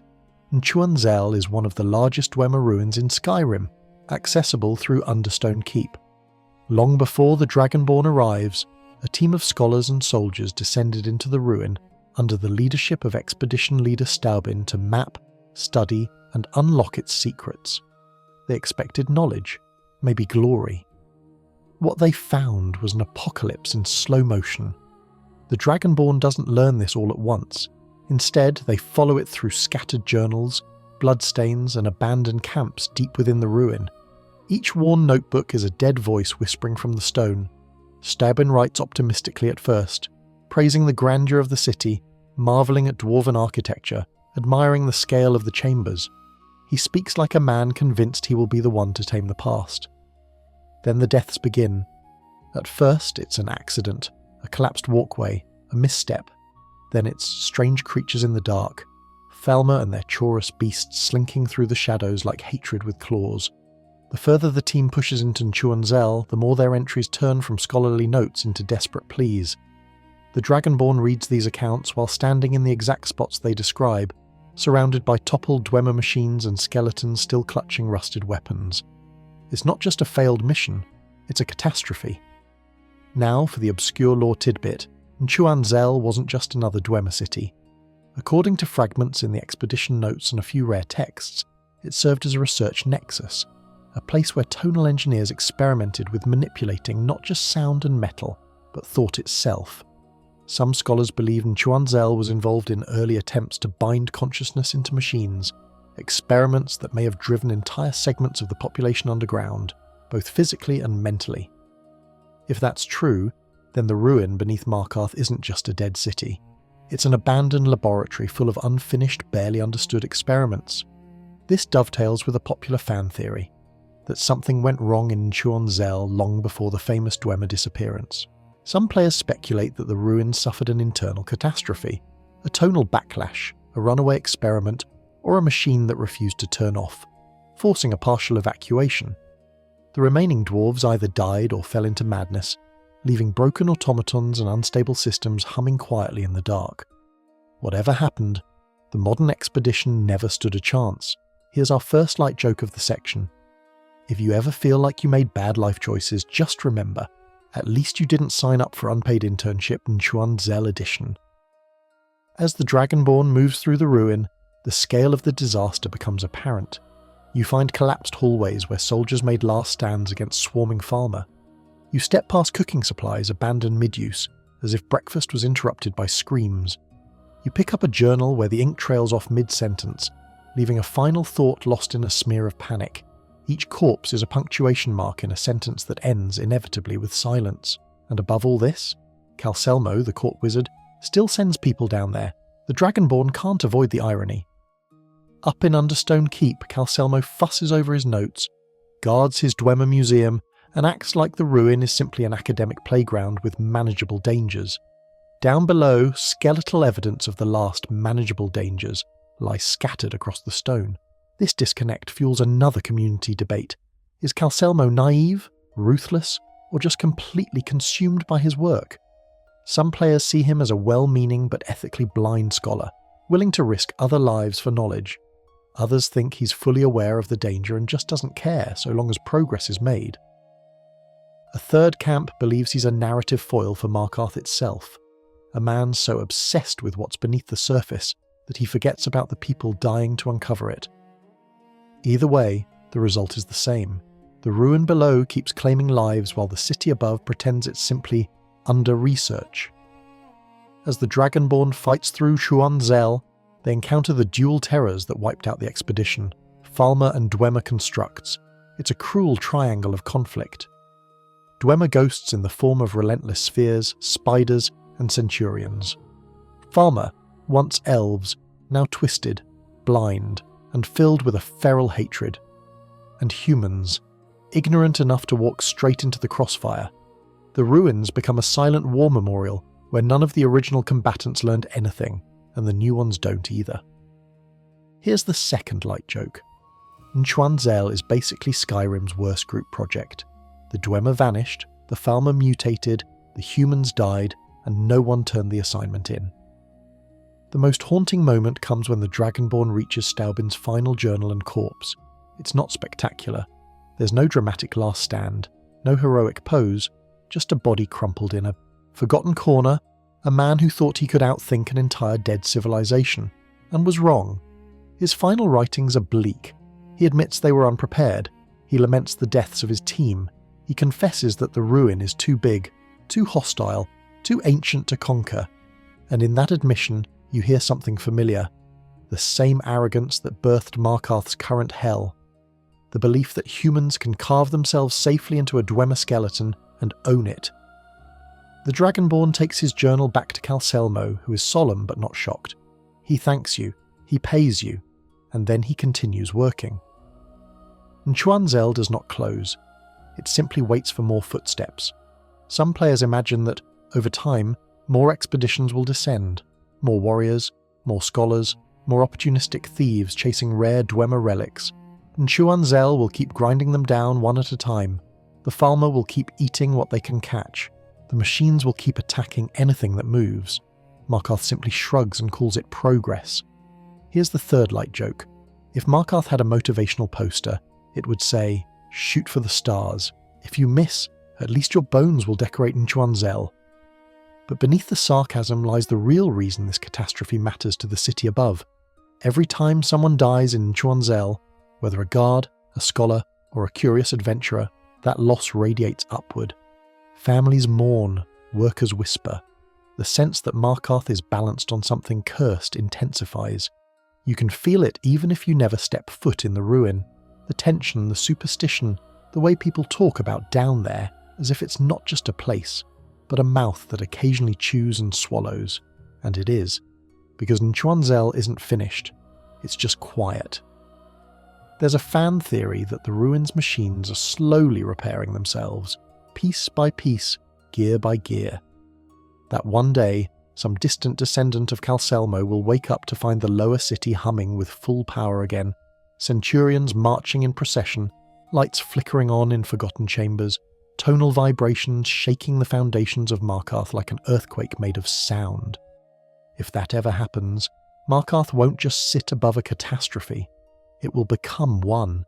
For now, though, it's enough to know this. When the Dragonborn walks through Markarth's streets, the stone under their boots is resting on another city. A dead, dangerous city full of unresolved experiments, unburied ghosts, and failed ambitions.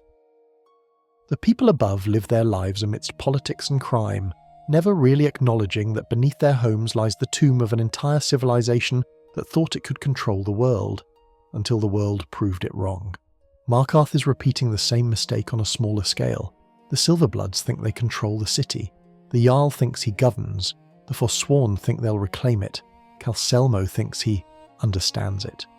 But Nchuand-Zel hums patiently below, a constant reminder that every empire believes it is permanent right up until the moment it isn't. And that's another reason everyone hates Markarth, whether they can name it or not. Because deep down, they know they're living on top of someone else's disaster. By now, the Dragonborn has seen the blood on the streets, the ghosts in the mine, and the bones of Nchuand-Zel humming beneath the city.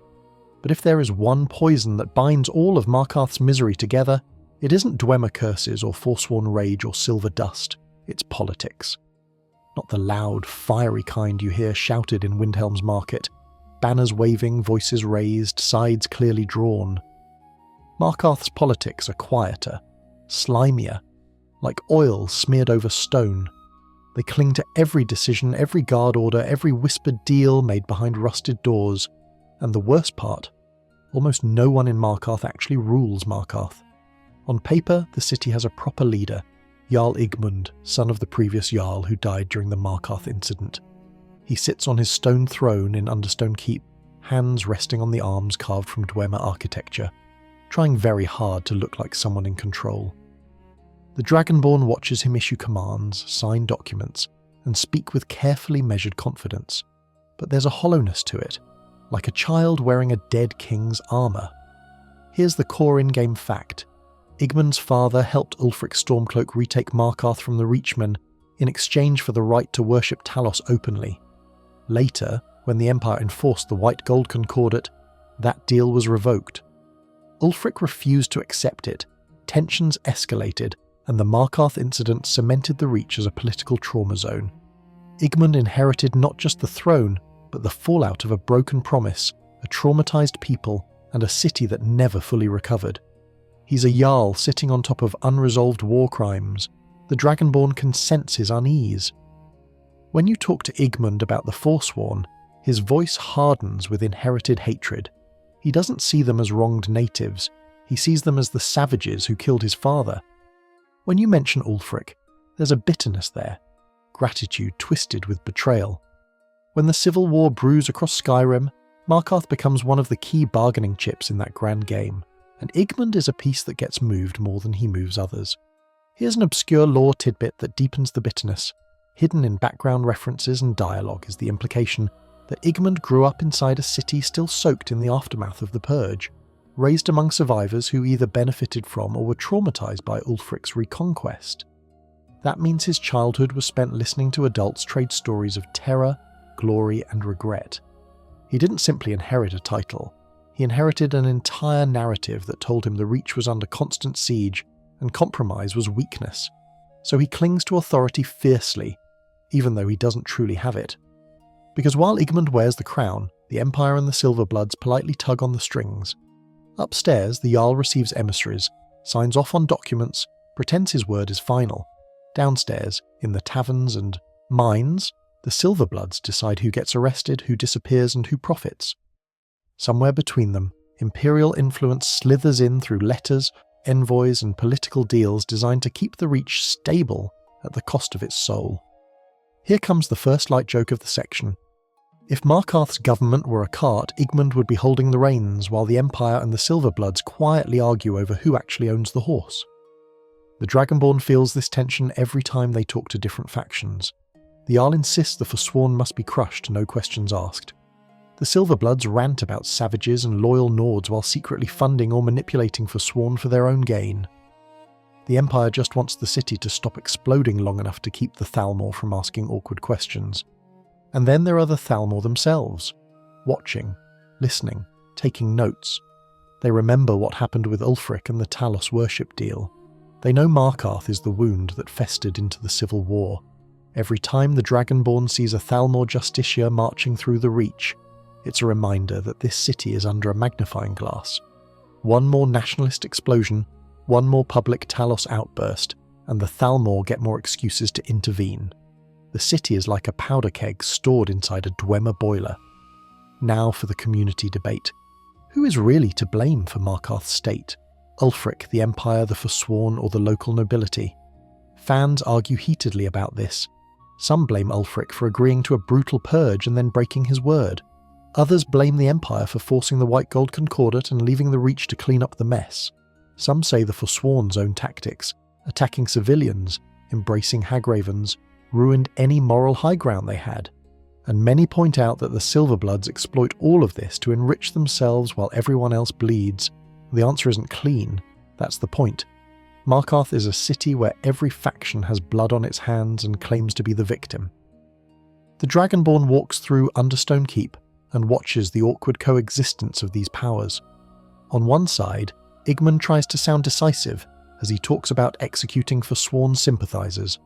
On another, Calcelmo mutters about budgets and research grants, more concerned with gears than governance.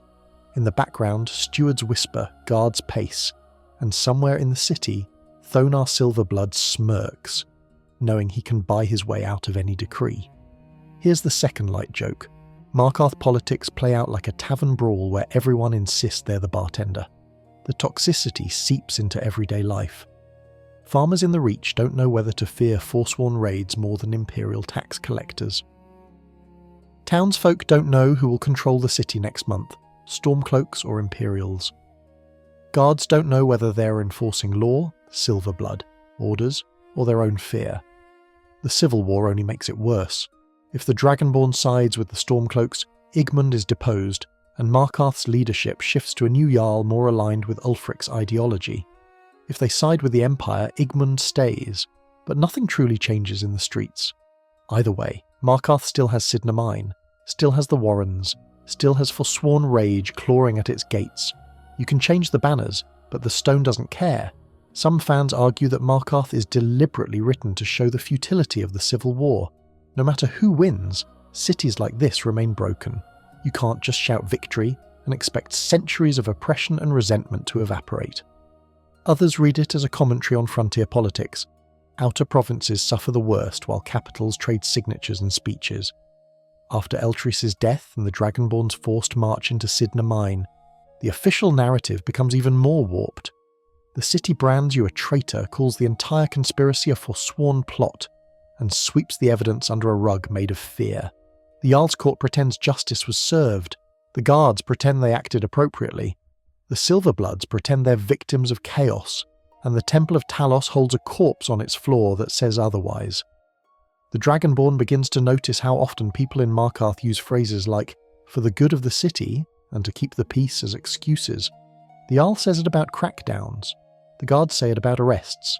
The Silver-Bloods say it about owning half the population through debt. Every atrocity in Markarth has been wrapped in that same suffocating justification. Here's the third light joke, half a sigh wrapped as a chuckle. In Markarth, for the good of the city, translates roughly to, please don't look too closely at what we just did. The most tragic part of this political tangle is that the people at the bottom, those in the warrens, in the mines, in the farms beyond the walls, don't benefit from any of it. They don't get more safety when the Empire controls Markarth. They don't get more justice when Ulfric's allies cheer. They don't get more dignity when nobles argue about who owns the most silver. They just get more funerals. And through it all, Markarth never pauses to reflect. It just keeps going, like a Dwemer machine whose gears grind harder the more damaged they become. The Dragonborn stands on one of the city's upper ledges, watching the torches flicker along the walls, and realises something chilling. This isn't a city on the brink of collapse. It's a city that learned how to function while already collapsed. The politics here aren't broken by accident. They're designed to ensure that no one truly fixes anything. The Empire wants a buffer zone. The Stormcloaks want a symbol. The Forsworn want revenge. The Silver-Bloods want profit. The Jarl wants to keep his father's ghost proud. No one wants Markarth to heal. They just want it to stay usable. And that, more than any dagger at the gate or ghost in the mine, is why everyone hates Markarth. Because beneath the waterfalls and stone arches, it's not just a city. It's a long, slow argument about who's allowed to suffer here. By now, the Dragonborn has seen the high drama of Markarth. The kings in rags, the corrupt nobles, the haunted mines, and the ruins that hum with long-dead genius. But cities don't actually run on politics and legends alone. They run on something far more fragile. People just trying to sell things and not die doing it. Markarth's marketplace looks ordinary at a glance. A few stalls clustered under looming stone arches, a meat vendor shouting half-heartedly about fresh cuts, a smelter's fire glowing dull orange, the entrance to the Silver-Blood Inn nearby, promising hospitality with the same energy as a wanted poster. But the longer the Dragonborn stands there, the more they notice it. Every single merchant looks afraid. Not terrified in the dramatic screaming sense. Afraid in the quiet way, eyes always checking the corners, voices dropping when certain names are mentioned, shoulders tensing when guards pass by. Because in Markarth, running a shop isn't just business, it's survival on hard mode. Here's the core in-game fact. A large chunk of Markarth's trade is tied directly or indirectly to silver, the ore pulled from Cidhna Mine and Cidhna Mine, then worked by craftsmen like Endon, the city's resident silversmith.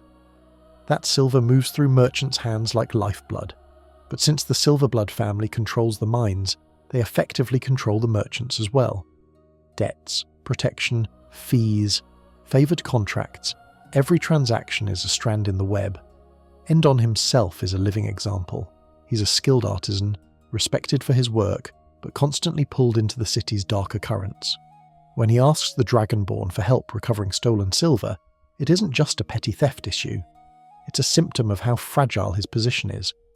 One interrupted shipment, one angry noble, one bad month, and his entire livelihood collapses. The Dragonborn can see it in his eyes. This isn't the problem of a careless craftsman. It's the anxiety of a man juggling too many invisible knives. Now for the obscure lore tidbit. Tucked into certain in-game books and dialogues is a hint that Arnleif & Sons Trading Company, run by Lisbeth, has deep financial ties to the broader Reach. Her shop brings in artifacts, relics and curios not just from nearby farms, but from old barrows and ruined forts scattered across the Reach's jagged landscape. Some of those goods allegedly come from old Reachman burial sites and Forsworn plundered locations, connecting her trade indirectly to the very people attacking the city, which means this. Markarth's merchants don't just sell vegetables and weapons, they're middlemen in a quiet, dangerous economy of stolen land, stolen artifacts and stolen labour. No wonder everyone looks nervous. The Dragonborn spends a few minutes watching the market flow and realises that every merchant is under pressure from at least three sides. The Silver-Bloods, who control major goods and decide who gets to stay in business. The Forsworn, who attack caravans and terrorise the roads that supply Markarth. The Guards, who extort, intimidate and arrest people when it suits political interests. That's our first light joke of the section. If you open a shop in Markarth, you don't write a business plan, you write a will. The meat vendor, Hogni Redarm, sells his wares with a weary rhythm. His work is loud, messy and constant. But even he has opinions about the Forsworn, about the war, about the instability that keeps caravans from arriving on time. He mutters about shortages and dangerous roads, about how every shipment feels like a gamble. For merchants here, profit isn't just about buying low and selling high, it's about betting your life that this week the mountains won't bleed you dry. Lisbeth, running Arnleif & Sons, is another example. She's prickly, impatient, and constantly on edge. When she asks the Dragonborn to recover a stolen statue of Dibella, it initially sounds like a simple sentimental quest. But the truth is layered. That statue isn't just decoration. It's valuable, and its loss hints that thieves and Forsworn sympathisers feel bold enough to rob a major trading company. If they can rob Lisbeth, they can rob anyone. There's a community debate around Markarth's merchants that crops up a lot. Why don't they just leave? Why doesn't Endon pack up his family and move to Whiterun, where the worst thing in the market is Heimska yelling about Talos? Why doesn't Lisbeth relocate her trading company to Solitude, where the Empire's grip offers at least the illusion of safety? Why do the smaller stall owners stay in a city that treats them as expendable? Some players argue they stay because money anchors them. Markarth's location gives access to lucrative mines, Reach resources and unique goods. Others say it's about roots, families buried here, debts tied here, a sense that starting over in another city is even more dangerous. Another group believes fear is the real chain, that as long as the Silver-Bloods hold their contracts, permits and debts, leaving isn't a choice, it's treason. The Dragonborn watches a guard pause near a stall. The merchant straightens instantly, forced smile plastered on their face, hands folded neatly. The guard makes no purchase, just stares for a heartbeat too long, then walks away. Message received. Here's our second light joke. In Markarth, customer service means smiling at people who could arrest you for frowning. The pressure doesn't only come from above though, it also comes from beyond the walls. Every caravan entering Markarth is a story of risk. Forsworn raids along the roads, sabotage wagons, drivers found dead in the grass with arrows in their backs and strange symbols carved into nearby stones. The Reach is hostile terrain even without the rebellion. With it, trade becomes a gauntlet. Merchants talk about certain passes in hushed tones, places where the fog rolls in too thick, where figures move between rocks, where sound seems to carry wrong. Superstition mixes with real danger until they're indistinguishable. Some caravans hire extra guards, others simply stop taking the Markarth route altogether, cutting the city off from resources and tightening the noose on those who remain. There's a lesser-known detail from scattered dialogue. Some Markarth merchants quietly pay off the book's tolls to Forsworn agents in the wild to let their caravans pass untouched. This creates a twisted ecosystem where the city's economy is indirectly funding the same rebels attacking its farms and miners. Everyone knows, no one admits it. Because what are they supposed to do? Starve? Here's the third light joke. Only in Markarth can you accidentally fund terrorism just by trying to restock your cabbages. Then there are the dwarven relics, glimmering artifacts pulled from Nchuand-Zel or bought from shady prospectors. These items fetch high prices from collectors and wizards, but carrying them is risky. Dwemer artifacts attract the interest of mages, thieves, and, occasionally, the overly curious Thalmor. Markarth isn't just a mining town, it's a black market waiting to happen. Some fan theories suggest that certain unnamed merchants in Markarth are actually fronts for smuggling rings, moving Dwemer tech, Reachman artifacts and stolen silver out of the city and into broader Tamriel. The clues are subtle. Vague lines about special shipments, inconsistent inventory, occasional guarded phrases when you ask about certain items. If true, it would mean the city's legitimate trade has rotted from the inside out, turning survival into complicity. The Dragonborn can't help but notice how many merchants say some variation of "business is hard these days." It's never just weather they're talking about, it's politics, it's war, it's the Silver-Blood's unseen hand on their ledgers, it's Forsworn blades on the road. Even the tavern is in on it. The Silver-Blood Inn isn't just a place to drink, it's a hub for information, intimidation and quiet deals. Travellers spend coin there, but so do guards, mercenaries and suspicious strangers with too little to say and too much interest in who's buying what. The innkeeper listens, the walls listen. In Markarth, if you drink enough ale to loosen your tongue, you might find your words cost more than your bar tab. All of this makes Markarth feel uniquely unsafe. In Riften, you expect crime. In Windhelm, you expect racial tension. In Whiterun, you expect taxes and dragons. But in Markarth, the economy itself feels weaponized. The Dragonborn watches Lisbeth close her shop at night, locking the door with hands that move too fast. Watches Endon walk home, glancing over his shoulder, one hand never straying far from a concealed dagger. Watches Hogni cover his meat, not just to keep it from spoiling, but to prevent anyone from stealing it while his back is turned. These aren't people living normal merchant lives. These are people under siege. And what makes it worse, what makes everyone hate Markarth even more, is that the city has the audacity to act like this is just how things are. The Jarl talks about the cost of maintaining order. The Silverbloods talk about what it takes to run a city in dangerous times. The guards talk about keeping the peace. But when you step into the marketplace, you don't see peace. You see exhaustion. Exhaustion in every tired greeting. Exhaustion in every hesitant glance. Exhaustion in every coin passed across a stall, as if both sides wonder whether this might be their last safe transaction. Markarth's merchants aren't just NPCs you buy potions and arrows from. They're proof that in this city, even ordinary life is held hostage. The mine is horror. The politics are poison. The ruins are cursed. But the marketplace, that's where you see what all of that does to people who never wanted power. They just wanted to work. And in Markarth, that might be the most dangerous ambition of all. Night falls differently in Markarth. In Whiterun, sunset washes the plains in warm orange before the stars come out over open fields. In Solitude, the twilight glitters on the bay, and the big stone arch frames the horizon like a painting.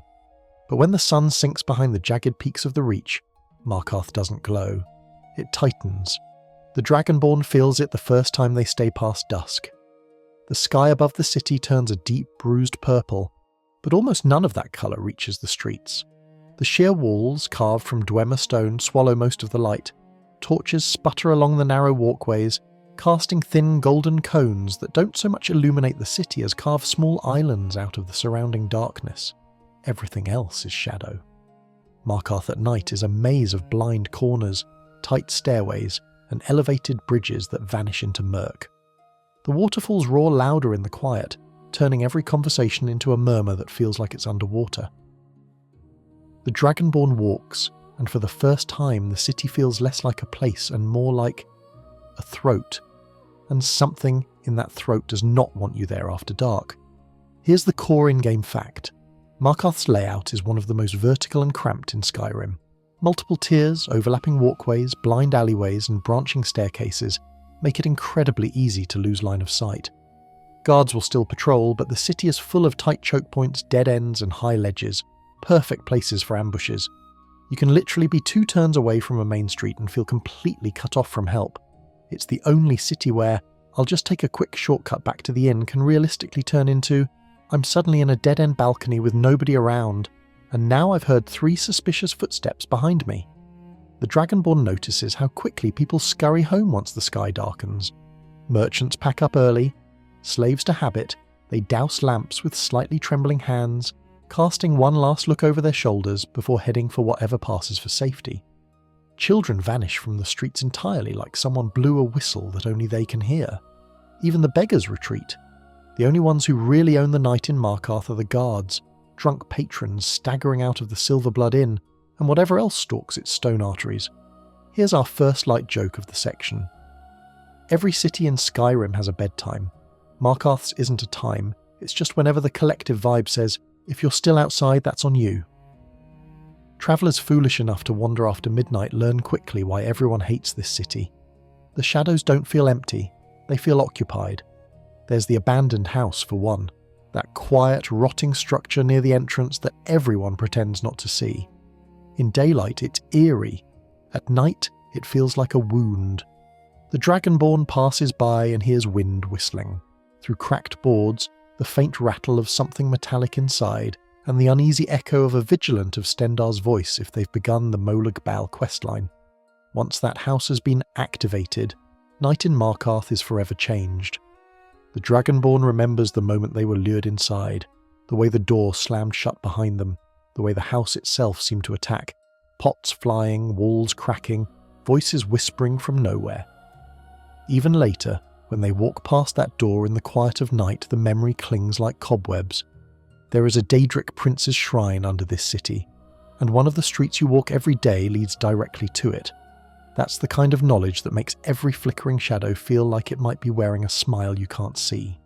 Now for the obscure lore tidbit, certain Dwemer ruins, including Nchuand-Zel, were designed with light funnels, architectural features that channeled light into specific chambers and left others deliberately starved of illumination.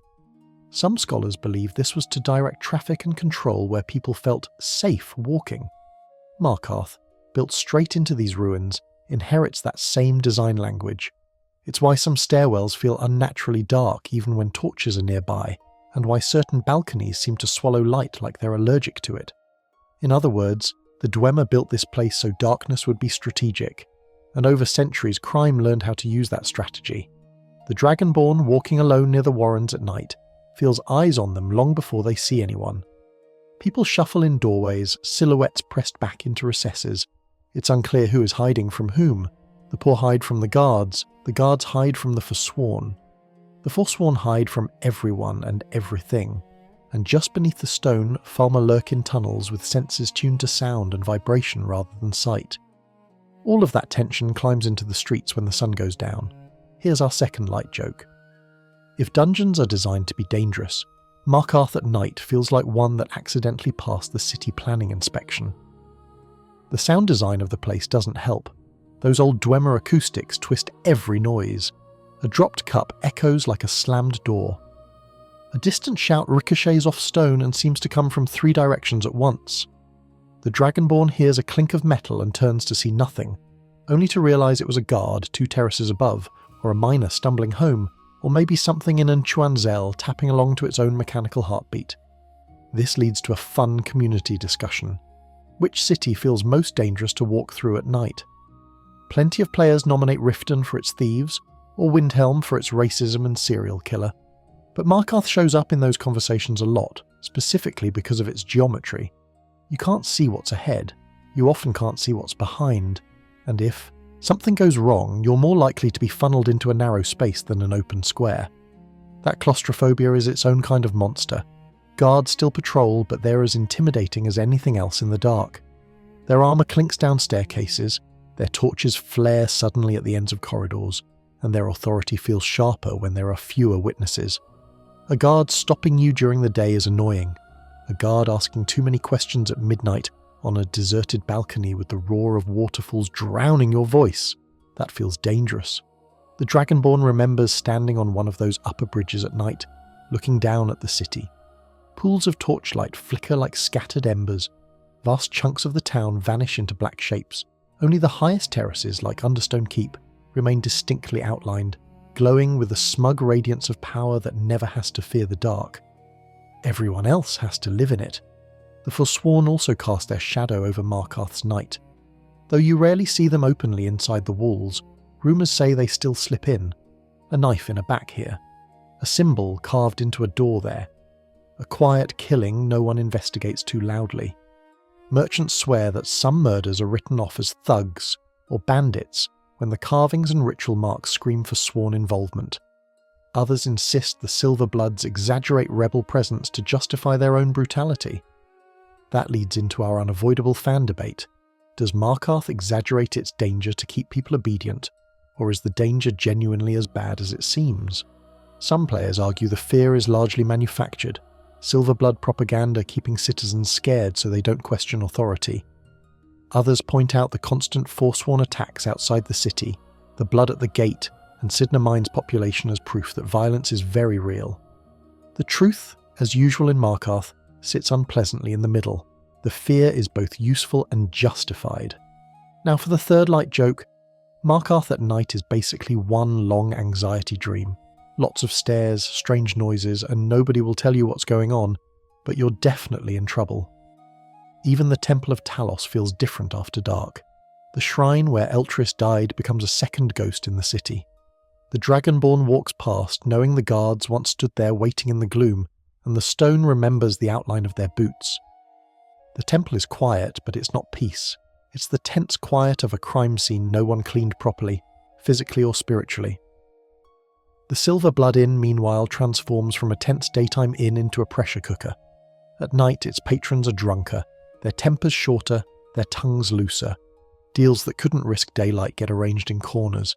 A mercenary gets hired, a debt gets enforced, a threat gets delivered with a calm smile and a hand on a dagger. For the Dragonborn, it's the kind of place where you go for one drink and end up with a shady job offer, a moral compromise, or a fistfight you didn't intend to start but definitely intend to finish. Even the Warrens shift tone. The sad resignation of daylight gives way to whispered fear at night. The Dragonborn hears coughing, murmurs, the occasional choked-off argument. Shadows move inside cramped doorways. Someone mentions they heard screams the night before. No one checked. No one will. Because in Markarth, if something terrible happens after dark and nobody important sees it, it didn't happen. The Dragonborn finally returns to their rented bed in the Silver-Blood Inn, because of course the inn is theirs, and lies awake listening to the building creak, the sound of boots on stone, distant shouts, a crash, then nothing. Maybe it was a drunken brawl. Maybe someone was dragged to the mine. Maybe a forsworn assassin didn't make it back out. The city will never say. That's what makes Markarth so uniquely unsettling at night. In places like Falkreath or Morthal, danger feels external. Creatures in the woods, whispers in the marsh. Here, danger feels internal. Like the city itself is thinking about you, watching you, running calculations on whether you're worth more alive, useful, or gone. The Dragonborn closes their eyes, and for a moment imagines what it must be like to be an ordinary citizen here. No Thuum, no enchanted armour, just a miner, or a stall vendor, or a child in a cramped bed, listening to that same night. hoping nothing chooses your door. That's why everyone hates Markarth, not just for what it does in the daylight, but for what it becomes when the sun goes down. The stone doesn't soften, the waterfalls don't soothe, the politics don't sleep, they just hide better. And somewhere out in the Reach, under that same moonlight, Forsworn fires burn in the hills, farmer creep through tunnels, and the machines in Nchuand-Zel hum softly in the dark, reminding you that this city is never truly resting. It's just waiting. In the end, what makes everyone hate Markarth isn't just one thing. It's not just the Silver-Bloods, not just the Forsworn, not just the Dwemer ghosts humming beneath the stone. It's the way all 15 of those reasons stack on top of each other like layers of jagged rock until the city stops feeling like a place and starts feeling like a test. The Dragonborn walks one last slow circuit through Markarth, taking in everything at once. The waterfalls roar as always. The stone glows faintly in the torchlight as always. Guards patrol with clenched jaws. Merchants watch the shadows. The warrens stew quietly in their own trapped air. The abandoned house sits like a closed eye that still dreams of Molag Bal's laughter. And high above it all, Understone Keep looms, half palace, half tomb. It's beautiful. It's terrible. It's exactly itself. Here's one last core in-game fact to anchor this final view. Markarth is also home to the Temple of Dibella, one of the few dedicated Dibellan sanctuaries you can visit in all of Skyrim. Inside, priestesses worship beauty, art, and sensuality. A tiny pocket of softness and grace tucked into the harshest city in the Reach. There is even a path where the Dragonborn can become an agent of Dibella, blessed to inspire passion and attraction in others. It's almost comical, in a bleak way, that one of the gentlest divine callings in Skyrim is headquartered in a city that feels like a trauma response built from stone. That temple is Markarth in miniature, warmth trying to survive inside a machine that was never designed for it. The Dragonborn pauses at the temple steps, staring at the bloodstain that marked Margaret's death. That first moment in the city, when a Forsworn assassin shouted and steel flashed, and the guard shrugged it off afterward like spilled mead, that was the true introduction. Everything since has just been different verses of the same song. Now for one last obscure lore tidbit, some Reach folk stories, half myth, half history, claim that long before the Dwemer carved Nchuand-Zel, the cliffs where Markarth stands were home to ancient Reach shrines dedicated to mountain spirits. When the dwarves arrived, they razed those shrines and tunneled into the rock, forcing the old spirits deeper into the stone. A few fringe scholars suggest the city's constant unease comes from those buried spirits still pressing outward, trying to reclaim the surface that was stolen from them. Whether you believe that or not, it certainly fits the mood. Markarth feels like a place where something underneath is always pushing back. The community never quite agrees on what Markarth means, and that's our final fan debate. Some players see it as a story about colonialism and resistance, a conquered people, the Reachmen, crushed beneath imported power, Nords, Empire, Dwemer bones.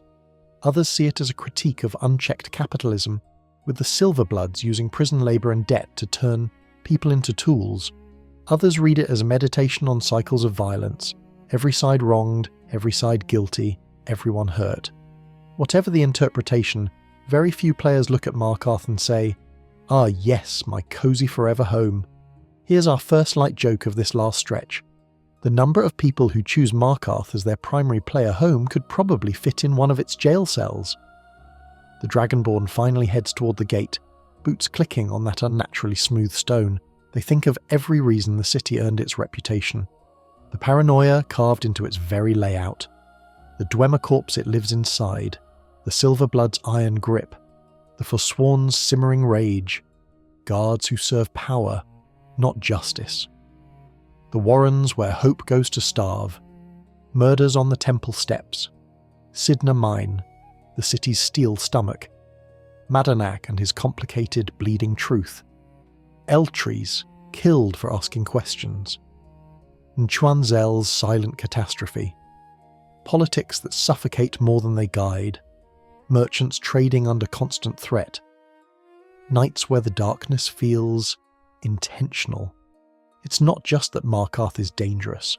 Plenty of places in Skyrim are dangerous. It's that Markarth feels complicit. The city doesn't just endure cruelty, it organises it, profits from it, builds routines and routes and patrols and prison gates to keep it all efficient. It wears beauty-like armour, Dwemer stone gleaming in the sun, while its heart quietly beats in a mine where men swing pickaxes for someone else's fortune. Here's the second light joke, just to keep the edges soft. If cities had alignment in D&D terms, Whiterun would be neutral good, Riften would be chaotic neutral, and Markarth would be its complicated please see attached trauma file. For all of that though, even for everything the Dragonborn has seen, there are still people here trying to live. Children who don't yet understand why their parents flinch at certain guard patrols. Priests of Debella who still believe beauty can soften even this stone. Old miners who laugh anyway. Drunks who sing badly in the inn, clinging to music as a makeshift shield. And maybe that is the faintest redemption Markarth gets. Not that it deserves forgiveness, but that some of the people trapped inside it keep trying to be human anyway. As the Dragonborn steps toward the gate, they hear one last thing. A guard muttering to another about Forsworn sightings in the hills. The fight goes on. The tension remains. Nothing is neatly resolved. Markarth doesn't change because you walked through it. It just leaves a mark on you. Here's our final light joke before we slow things down. Some towns in Skyrim give you souvenirs. Markarth gives you trust issues. And with that, the Dragonborn crosses the threshold, leaving the city behind for now. And now, as the night deepens around our own world, the story of Markarth begins to soften at the edges. The waterfalls grow quieter in your mind. The clang of Dwemer metal fades into the distance. Those steep terraces and choking corridors step back into the realm of fiction, where they belong. You're no longer walking those stone bridges in the dark. You're right here, in your own room, with your own walls, your own ceiling, your own safe little corner of the world. The Dragonborn keeps moving on some distant road, cloak swaying in the wind of the Reach, but you don't have to follow them any farther tonight. The Forsworn rage can simmer somewhere far away. The Silver-Blood schemes can stay locked behind another screen. The mine, the warrens, the temple steps, they can all close like a book on a nightstand. Right now, the only sounds that matter are the gentle ones around you. Maybe the soft whir of a fan, maybe a bit of traffic far off, maybe just the quiet hum of whatever device you're listening on. Let those replace the roar of Markarth's waterfalls. Let the cold stone roads turn into a soft mattress or couch beneath you. The tension of the city, all that layered corruption and myth can drain slowly out of your shoulders, like someone undoing a too tight piece of armour and letting it fall away. You've walked through a city that was never meant to be kind. You've looked into mines and ruins and blood-stained streets, and still, here you are, breathing, listening, gently drifting. The story has done its work. It's painted its shadows. It's whispered its warnings. It doesn't need anything more from you now. So if your eyes are heavy, let them close. If your thoughts are still wandering Markarth's terraces, guide them somewhere softer. A campfire under clear skies, a quiet inn in Riverwood, a peaceful walk along the shores near Solitude. Somewhere in Tamriel, or outside of it, where the stone doesn't judge you and the night doesn't feel like it's watching. You've left Markarth behind. You're safe, and the only quest that matters now is rest. Sweet dreams.